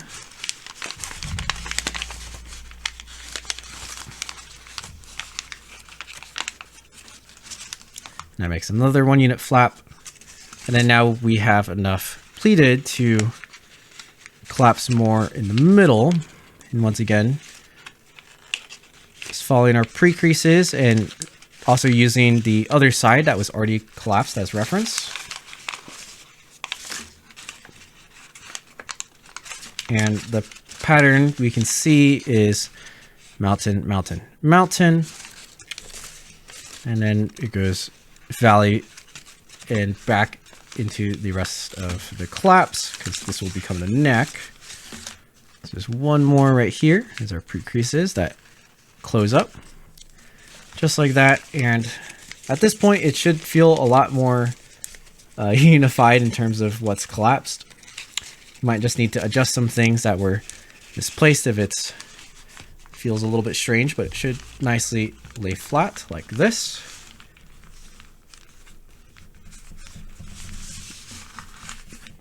Right?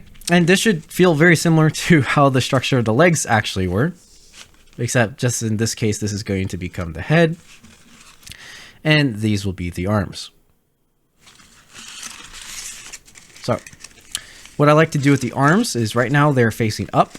but we're going to be hinging them later. So I like to put them into the correct frame of reference. Is I'm just going to valley fold them down behind the back. And that way we can really just see what we're working with. So this is going to become the face. This is going to be like the forehead. And then in the back here, this is going to turn into the hood, which is pretty neat. And then here we have the arms. We have these pleats. So this is going to become part of the shoulders.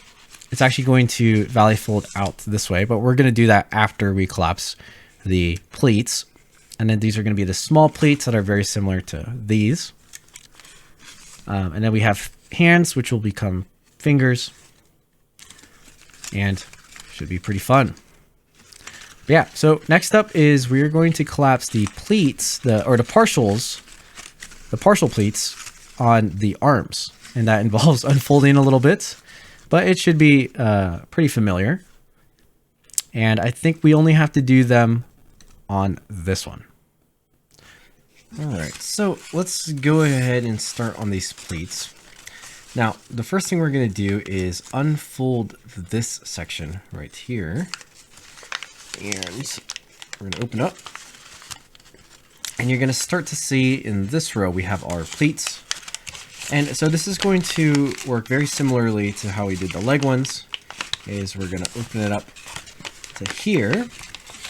And we're going to do a squash fold. Now, technically you could open it all the way to this area, but I find it easier to just leave that section closed. We're not going to be touching that flap, so it's kind of okay. And basically start this as our squash fold, kind of like what we did before. So find where your pleats are. It should be a pair of mountains and valleys. So here we have, and these are, sorry, the partials. So we have one right here, the mountain, and then the next line will be a valley. And then we have one right here, which we have to invert the creases like this. And it's going to squash down. And then I like to start refolding the pleats towards the edge, and that just helps lock those ones in place while we kind of get everything else correct. Now, for this section where the transition's happening, I like to just reclose it and then treat it as an actual squash fold. So we're actually just squash folding it down. And just make sure on the inside it's relatively nice. So once again, we can reclapse those pleats. And I'm just going to squish down in there until it is good to go. So that's the start. Now we need to tuck this in.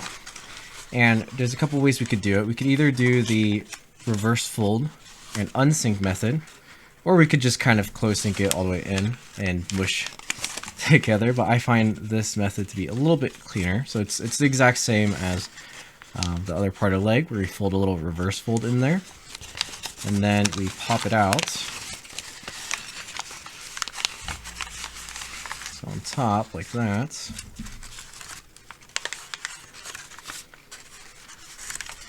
And then I'm going to start reclosing the pleat on the outside. That way it can kind of lock itself into place like that. Reclose those. And then right here, that's that unsync portion from the reverse fold we made. Let's invert those creases properly and let it collapse down.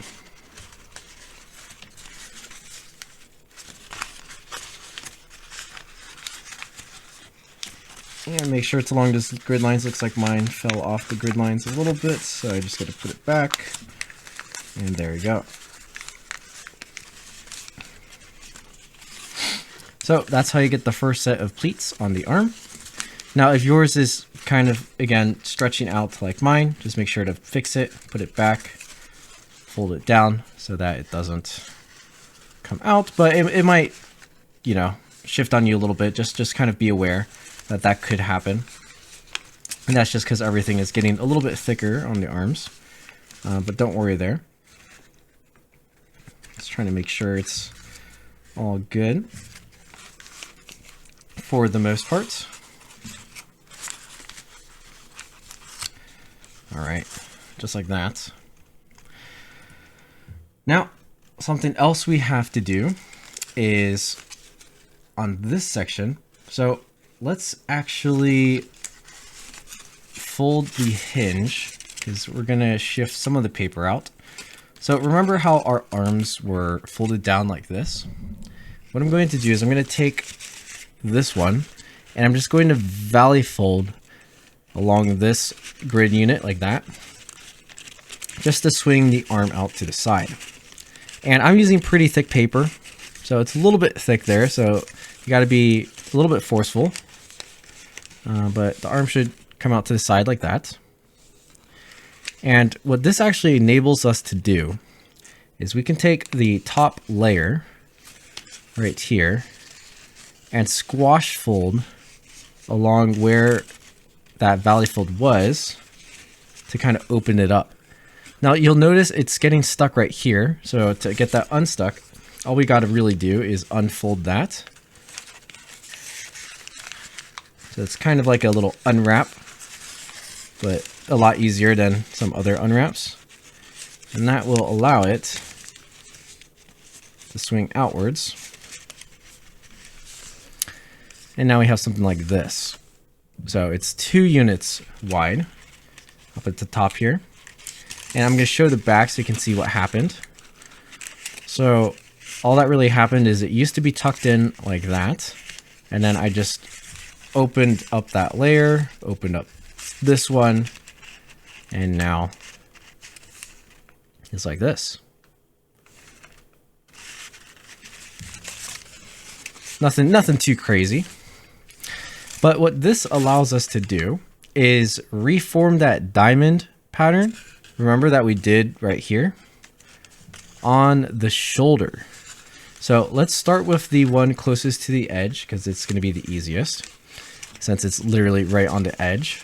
We can collapse this one on its own. You can see we have the pre-creases for this diamond right here. And we can just go ahead and fold that down. And because it's on the edge, we have this leg leftover flap that normally tucks underneath, but we just leave it in the back there. And it's all fine and dandy. And then same thing on the other side, but this is going to be more like what we've been used to before, is we have to open up the layer, fold along those creases.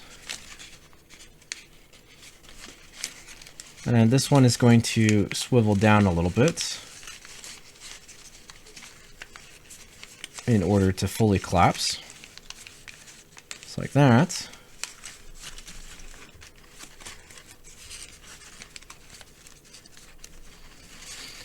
And you know, the sequence is basically the same even as these ones that we just did, just with a full flap. And now if you remember what we did on the chest is we did the sink folds, right? The exact same thing is going to happen here. So right along there, and we already have the partials pre-creased, but what you can do is just fold along that line once more, but just going over this area that we just kind of made on the diamond. So you can see I have my partials pre-creased and I'm just going to fold along that just to pre-crease this section, which gets us ready for our sink fold. And once that's done, we just do an open sink.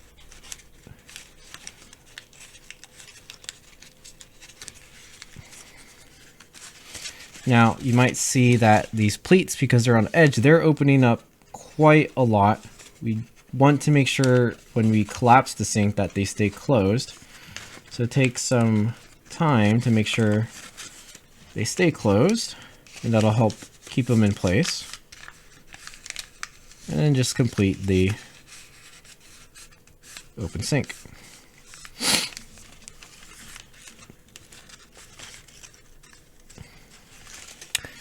just like that.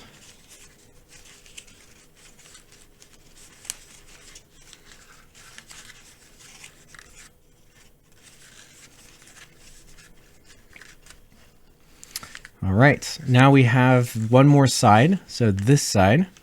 And again, same thing, you can pre-crease just that top area to make it a little bit easier. And then once that's done, we can go ahead and open sync it.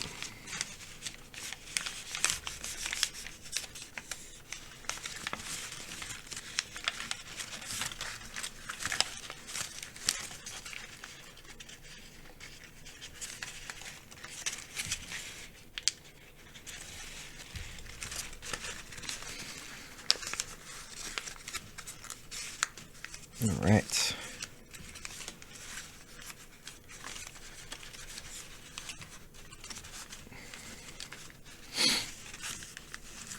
And there we go. And we can just fold that back down again. And this goes over to the side like that.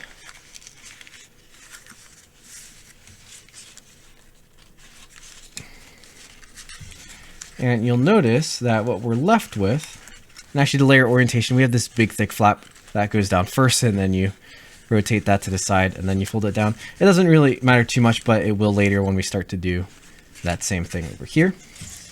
And so now what we have is our shoulder pad, which consists of that flap and this one, and then the start to our shoulder armor, which will eventually be the same pattern as we did down here, just these tiny little pleats.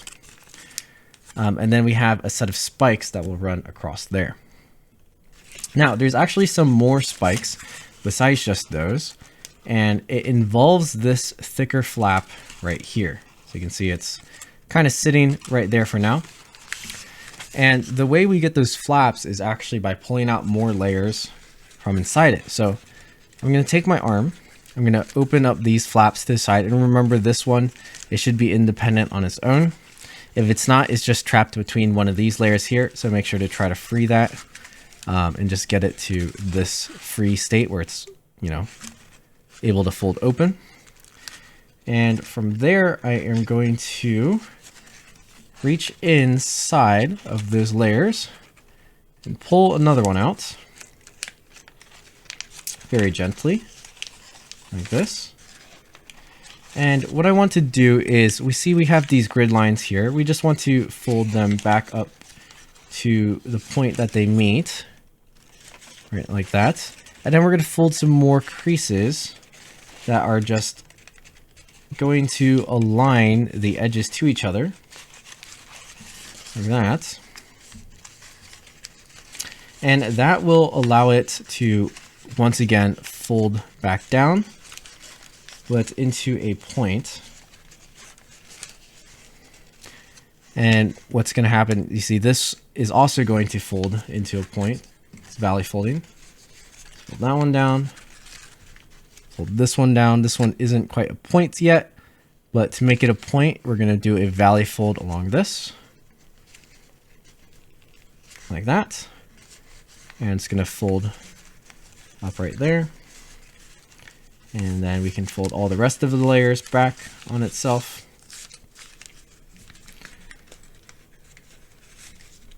And we are left with two more spikes right here. So there's gonna be one right here.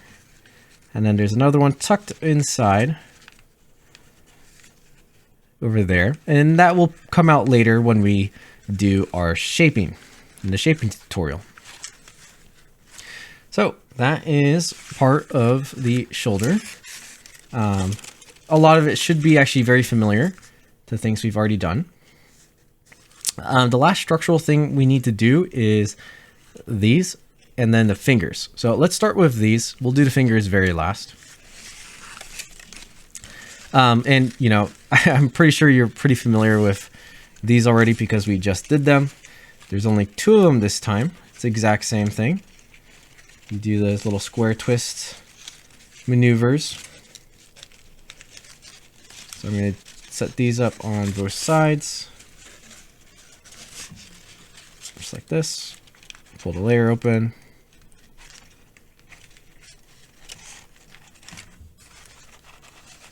And if you realize it, it's actually the same sequence we do to get these spikes over here. These spikes just aren't, you know, squash folded, that like we do to form these little square twist things. So the same kind of unit in transition can be changed to create different kinds of patterns, which is really cool. Maybe you can take that away from folding this model. It uses a lot of this exact same structures or flap arrangements, but is a combination of those in a variety of patterns. And, you know, some are level shifted, some are normal on the grid. Others are tucked between layers. And they all kind of have their own purpose.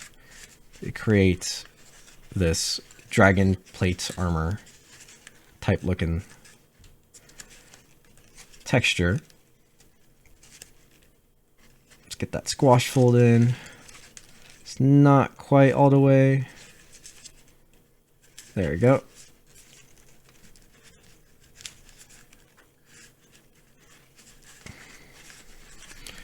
There's one. And these ones will be facing down the arm. That's the orientation we're gonna be putting them in. And same thing over here.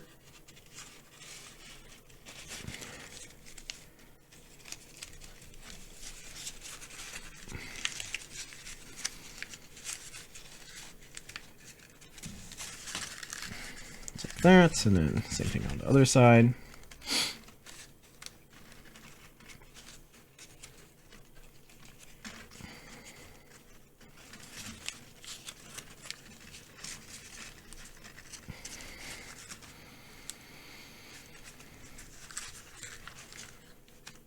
All right, and then from here, we do the square twist.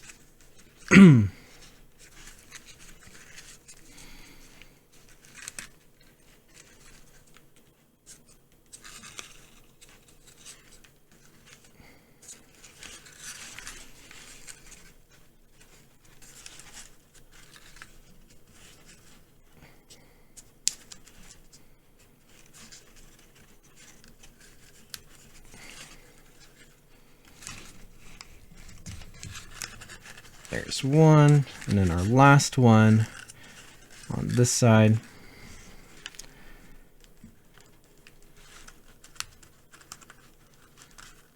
Just like that.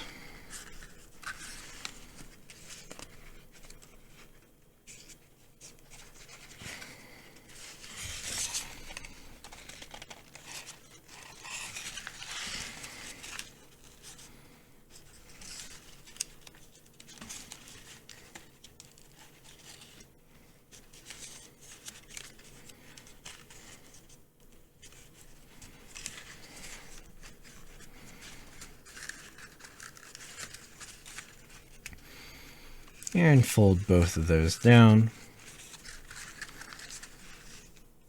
And then we can fold the big one down. And we have our pleats.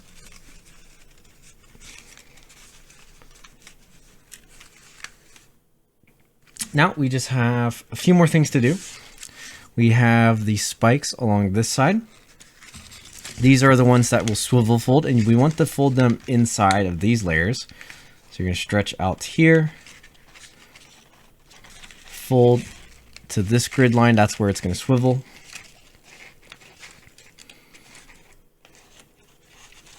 And then push the paper in, get that swivel there, and close to get the spike. Now, if you are folding the version with the sword or any of them with a larger grid, you're also going to have room to do those spikes on the other side as well. So go ahead and do that. It's going to be the exact same, right? You can see it's the exact same. There's just more room since it's not as close to the edge that you can have the spikes on both sides. For the 32 grid version, there's none on this far side. but that's okay. There's plenty of spikes all around that we're not going to be missing out on any details there. And we got another one right here. Swivel fold. Align that. Get the swivel fold in place here. And then shove in the paper. Get the spike nice. There you have it. And then close up. And then on the top here, we can't really do another spike, but because of this whole thing where we have the larger spike up here, we can actually do a swivel fold. That's very similar, and it's just going to basically fold along here. So you act like you're doing the same thing with that spike. And then because this is mounted and folded down, you kind of just get a valley fold along the tip of this larger spike at the same time. And you get it to look like this.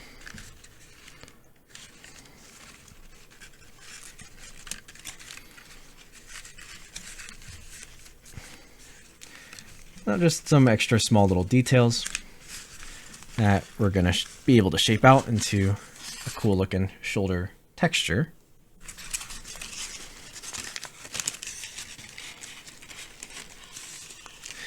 And that is our arm or our shoulder. We still have the fingers to do. So the fingers are pretty easy. We have like a bunch of stuff going on here. And the first thing I'm going to do is fold them all into bisectors. So essentially we're going to fold 45 degrees like this on all of them. So you can actually fold through the layers if you're confident. The main thing you want to pay attention to is that the corners on this edge are sharp, or at least that where you're pre-creasing, it goes all the way to the edge, because we're going to be reverse folding these a few times. So there, and then one more here. Just like that. So now we have those pre-creased. You can see how they look. And we're going to make these fingers a little bit thinner. So now we're going to do the same thing, except we're going to bisect the angle, which means we use that pre-crease we just made and line it up with the center line. And you kind of only need to do one, and then you can line up the others just based off of that. You also have the reference point that you're folding the edge to the crease you just made on the opposite. So right there. All right, so this should be a pretty simple one. And then same thing across on the other side. This time you have the same reference points.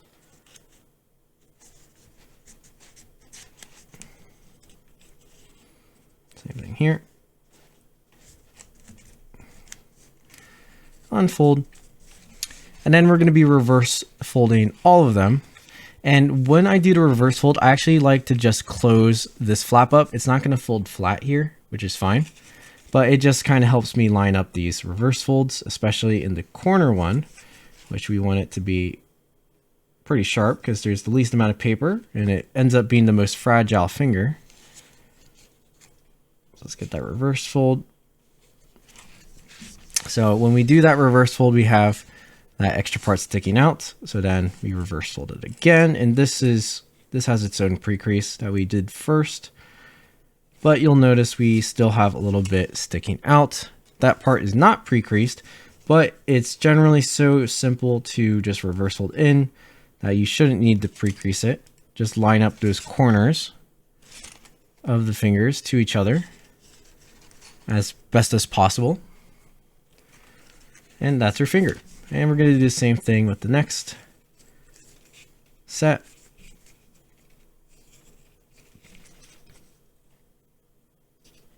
Just like this. Just like this.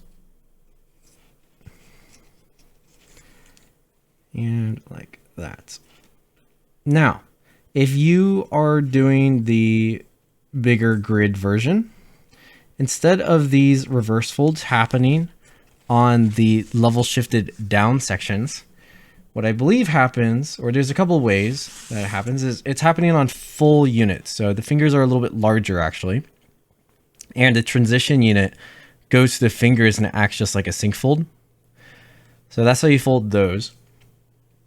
The larger grid one is actually easier than these because there's more paper to work with. On this, we have to shape the hand quite delicately, otherwise the wrist looks too thin and the fingers look too small. So that's one potential issue you might run into, but it's not too bad. All right, get that reverse fold. Just be very tedious with, or be very careful with it because it can be a little bit tedious being so small. And then we have our last one like this.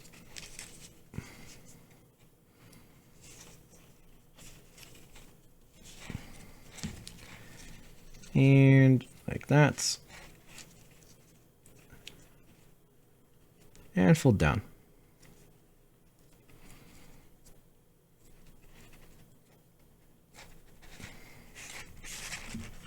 And so if you count, we have 5 fingers. 1, 2, 3, 4, 5. And that's going to become our hand.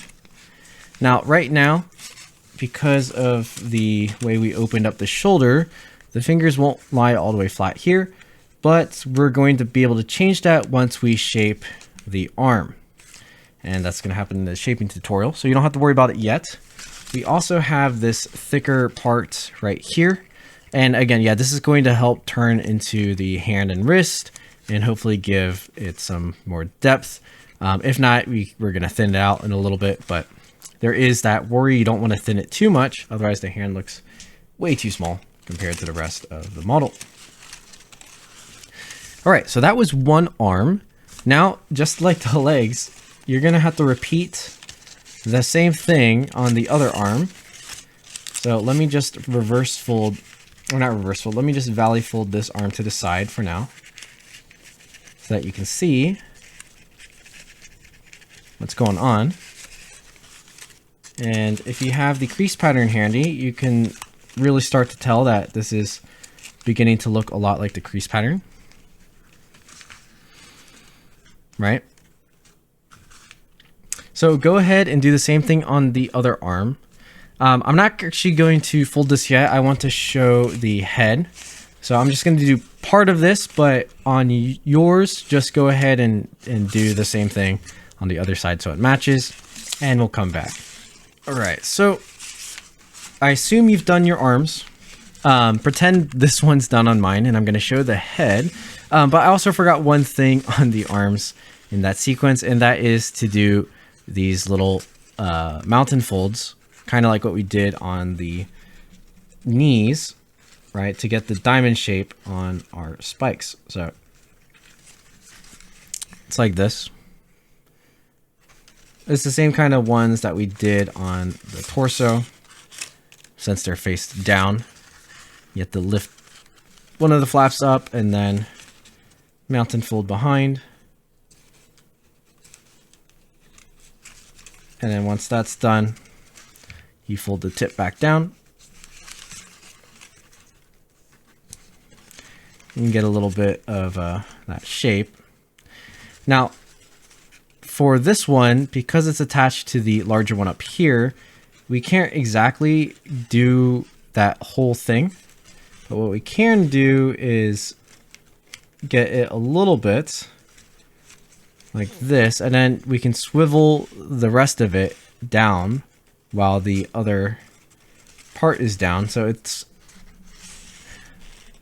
it's hard to really say what to or where to fold, but just try to get a little bit of a mountain fold in there like that, and then just see where the paper takes you and fold along with it. And most likely you'll have to have this kind of folded down in order to complete it, but that helps keep those in place. So go ahead and do that for that shoulder. If you forget, it's not a huge deal. It's just a small texture. And then go ahead and do it on the other arm as well. And now I'm going to start a little bit on the head. All right, so the head is quite complicated as we have a face folded into it. And I'm going to show the first part of the face, and then I am going to have you make a decision.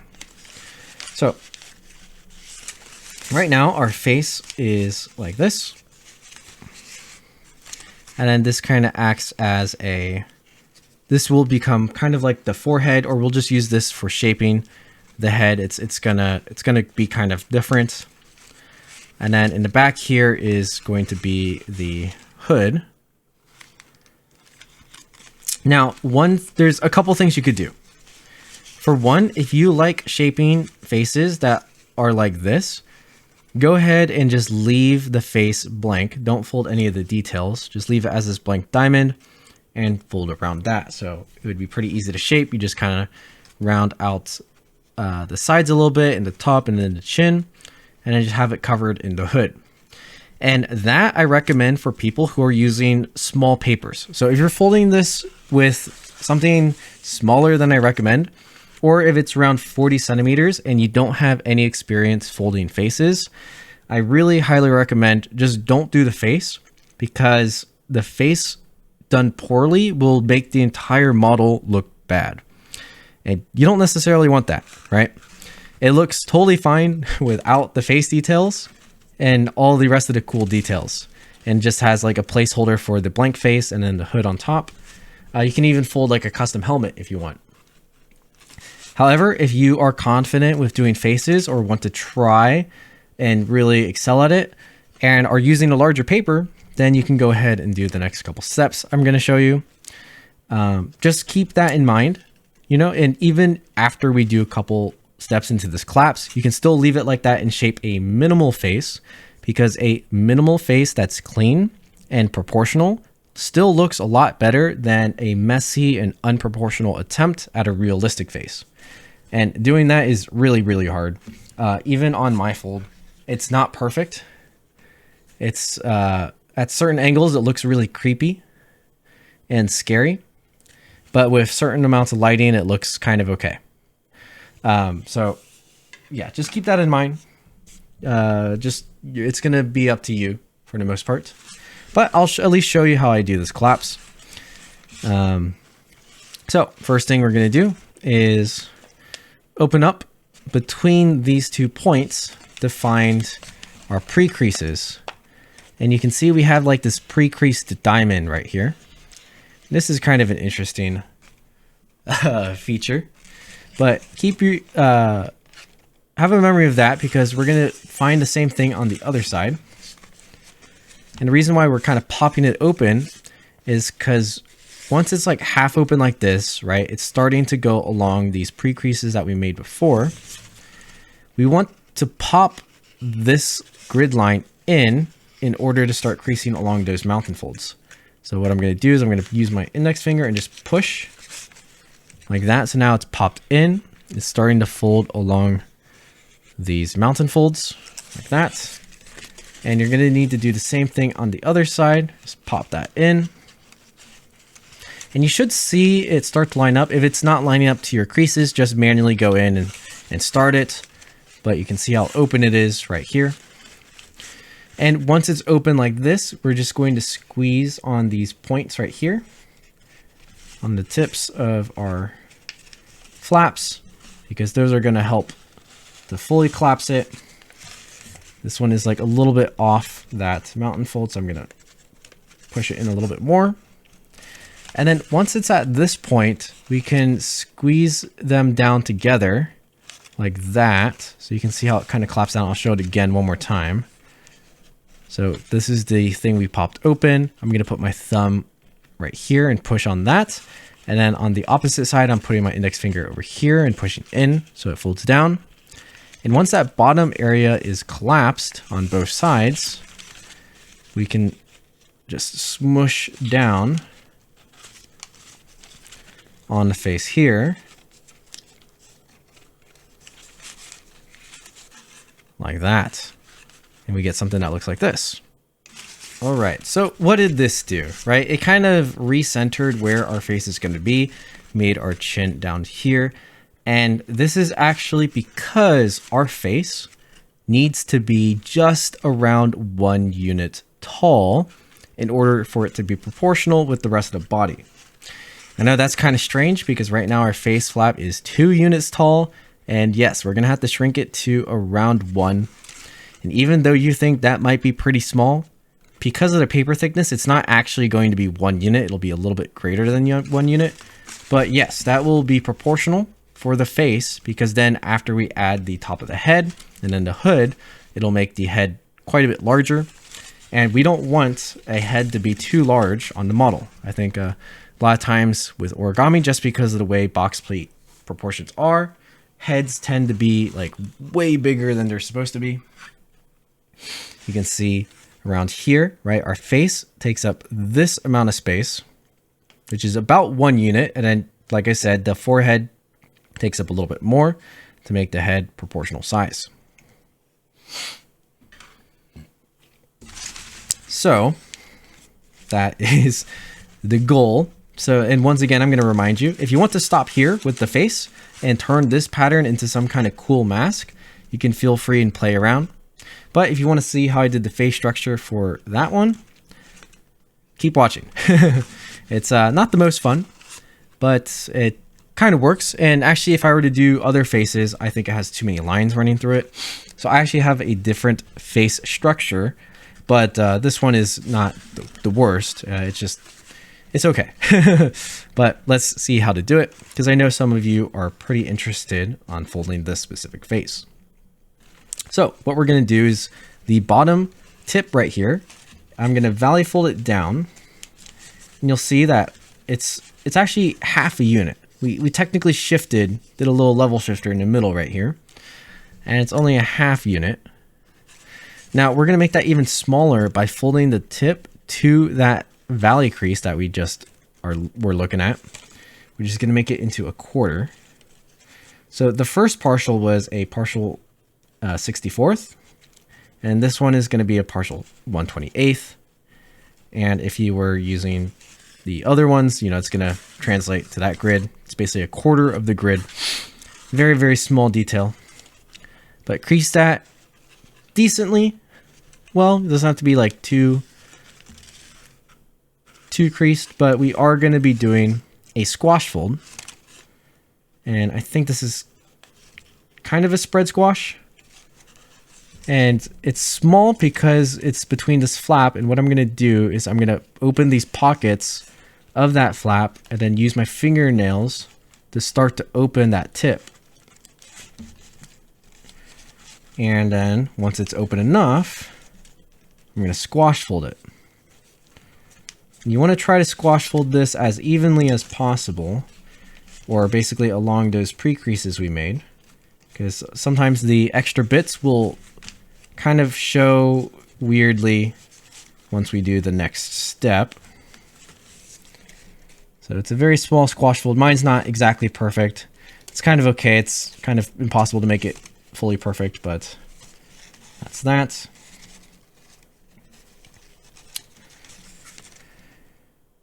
And now the next step after that is we have to close sync these. And this is where it's kind of not the best structure, but it works for, it kind of works. Now this is pretty challenging, but what I recommend you to do is either reach through the back and use your finger to poke all the way in. Now, if you're using a smaller paper, you're going to have to grab like, I don't know, a pencil or something smaller. This is probably even too thick, maybe like the end of a wire to poke it. However, that's only if you really need to. You can also just be really careful in close syncing. And what I like to do is I grab right here and I start to push down. That way I can turn this valley fold into a mountain fold. And once I have that mountain fold, I can actually do the close sync very carefully by reforming the squash fold like that. and then pushing it inside and re-collapsing it as a closed sink.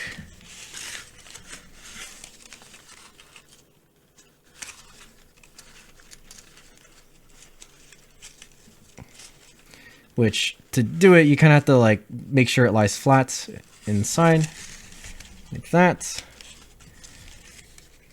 because it kind of locks its place in there, and you can see it is shoved inside as a closed sink. So that's one of two closed sinks. The next closed sink is with this top flap here, so we're closed sinking that one as well. And the second one is often a little bit harder than the first. And what I like to do is I kind of open this up again, now grabbing on this side where the closed sink's already done. In order to do the same process, I'm going to flip it over, is I want to turn that valley fold into a mountain fold. And then push the squash fold inside of that. So, gotta be really careful. I just kind of have to get the paper to open up on its own. Push down along that crease, get it to invert by very carefully maneuvering my way across, and then it's already half pushed in, so I'm going to finish pushing the rest of it in, get it to recollapse, get the middle to re-squash fold as I fold the rest of it down, and then what we're left with is this seam like that, and that's going to become our mouth, and we can shape these into lips, and we can do an open mouth and stuff like that, and that's the whole purpose of that unit. Kind of crazy, right? Well, that is the mouth. Now the next thing we're going to do is we're going to make the nose, and so what we're going to do is along right here we want to do a valley. But at the same time, we're going to do a mountain along the other half. Or if you want to think about it, if you look on this side of the flap, this is going to be a valley. So we can actually just kind of do that first, like this. And then fold down so that the tip, well, right now it's going to cover the mouth, but we want to kind of shimmy it up a little bit so that it reaches right at the mouth, like that, because we don't want our nose to pass our mouth. It's our, if you look at the mirror, your nose probably isn't covering your mouth. And then later on when we shape this, it's going to pull up a little bit, so it's going to be higher. So we'll have that space between our lips and our nose, just like that. And from here, that is what I'm going to leave the face structure as until we shape out the rest of it in the shaping tutorial. And we're just about done with the head. The last thing to do is if we flip over on our page, sorry, on our fold, not the page, the paper. Remember how we did this whole thing to make the arm longer? We're going to do the same thing, but on this side, and fold that like there, fold out like this, and I actually can't really do this side yet because I didn't finish folding this correctly yet, but on yours you should be able to have something that looks like this.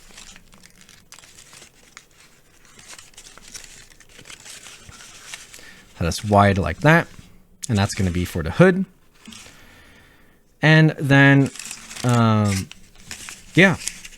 that's roughly it. And so before I end the tutorial, I'm actually going to finish up this side so I can just show you the rest of the base. And I think there's like one or two more things I want to show before I pass it off to the shaping tutorial. So I'll be right back. All right, so both arms are done. And hopefully on yours, both arms are done as well. And like I said, we have just a little bit more. I think just two more things to do before that wraps up this part of the tutorial. And so let's flip on over to the back. So if you check out the assassin, you'll see he has like a sword that's attached to his belt, kind of like in a video game fashion. It's a very Monster Hunter actually. And it's more like a dagger, an oversized dagger, but it's basically the size of a short sword. And to do that, we use these two flaps right here. Now, normally, I would say that you can have the handle on the right side because ideally he might be drawing it with his right hand. But if you want to make a left-handed one, you can go from the other side. I think even in Monster Hunters, it's left-handed because it's a utility tool or something like that. But you can go ahead and pick. Now, to actually get the arms are pulling focus. Okay, to actually fold that unit, we need to swivel these out a little bit. So you can see there's already like a pre-crease here that we've done before, just folding it like this. It's not exactly just folding it out like that. What you want to do is actually open one layer on the bottom of this side. And right now it's a valley fold right there, but we want to turn it into a mountain fold. So it's pretty easy to reverse. You just kind of reverse along that crease. And you can already see that in order to get it to lie down, this crease is starting to form. And so that's basically what swivels out. And at the same time, we're folding down right here. And that gives us our blade. And then we're going to do the same thing on the other side. Just like that. Invert the crease. Get it to fold down. And then over here as well. And what you'll notice is that if they're in line, right, if they overlap a little bit, they look really close to being a sword. And that's essentially how it works. Now, there is that seam in the back, which will probably be seen if you were to look at it. But from the front, it is mostly hidden. Now, the one caveat is, since this is the blade, if your creases are a little bit inaccurate like mine, you're just going to want to tidy them up before shaping to make it look as clean as you possibly can. I have some of the edges like sticking out over the side. So, you know, just, you can clean it up just a tad bit, and that would be good. All right, so that is for the sword on the belt. Next, we are going to fold this into the belt. So here we have a bunch of flaps. We're going to start with this one. Now, this is going to be a very like right about there type of fold, but I'm basically folding this up and then mountain folding down, and just kind of eyeballing where it should be, because I want it to stack like underneath this next one around there. And so that might be like a little bit over the half mark, just like this. And then from there, I'm going to fold this next flap up, and then at the tip, valley fold down like that. So then see, now they're stacking on top of each other like this. And then similarly with this last one, I'm actually going to fold it halfway. So halfway in terms of this unit, I'm folding it along half. And there's a lot of references for this because our transition unit kind of ends up right there. Just like this. And then also folding that down. And I might actually go a little bit higher on this one. So when I fold back down, I want it to overlap kind of like this. That way everything is overlapping a little bit. Or actually, do I want it overlapped, or do I just want it down here? Maybe I just want it down here, actually. But yeah, I mean, this is starting to get into shaping, so I don't want to do too much. And yeah, I'm going to change it up, actually. So this I'm actually going to pull down a little bit. Just to overlap it ever so slightly. But you honestly, like, you can do whatever you want here. You can see I'm even like freeballing it a little bit. But then the next thing is right along here, we're going to do a reverse fold. And that reverse fold is going to come inside the leg a little bit. And there's not any exact reference point, but we want it to at least touch like this corner and then probably go to the innermost over there. And what this is going to do is it's going to give us some flexibility in the legs for shaping later. And it also thins out the belt so it's not like super blocky. Kind of makes it a little bit angled. Just like that. And then same thing on the other side here.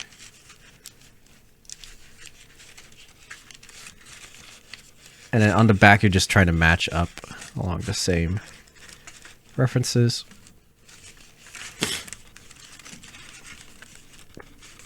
Just like this.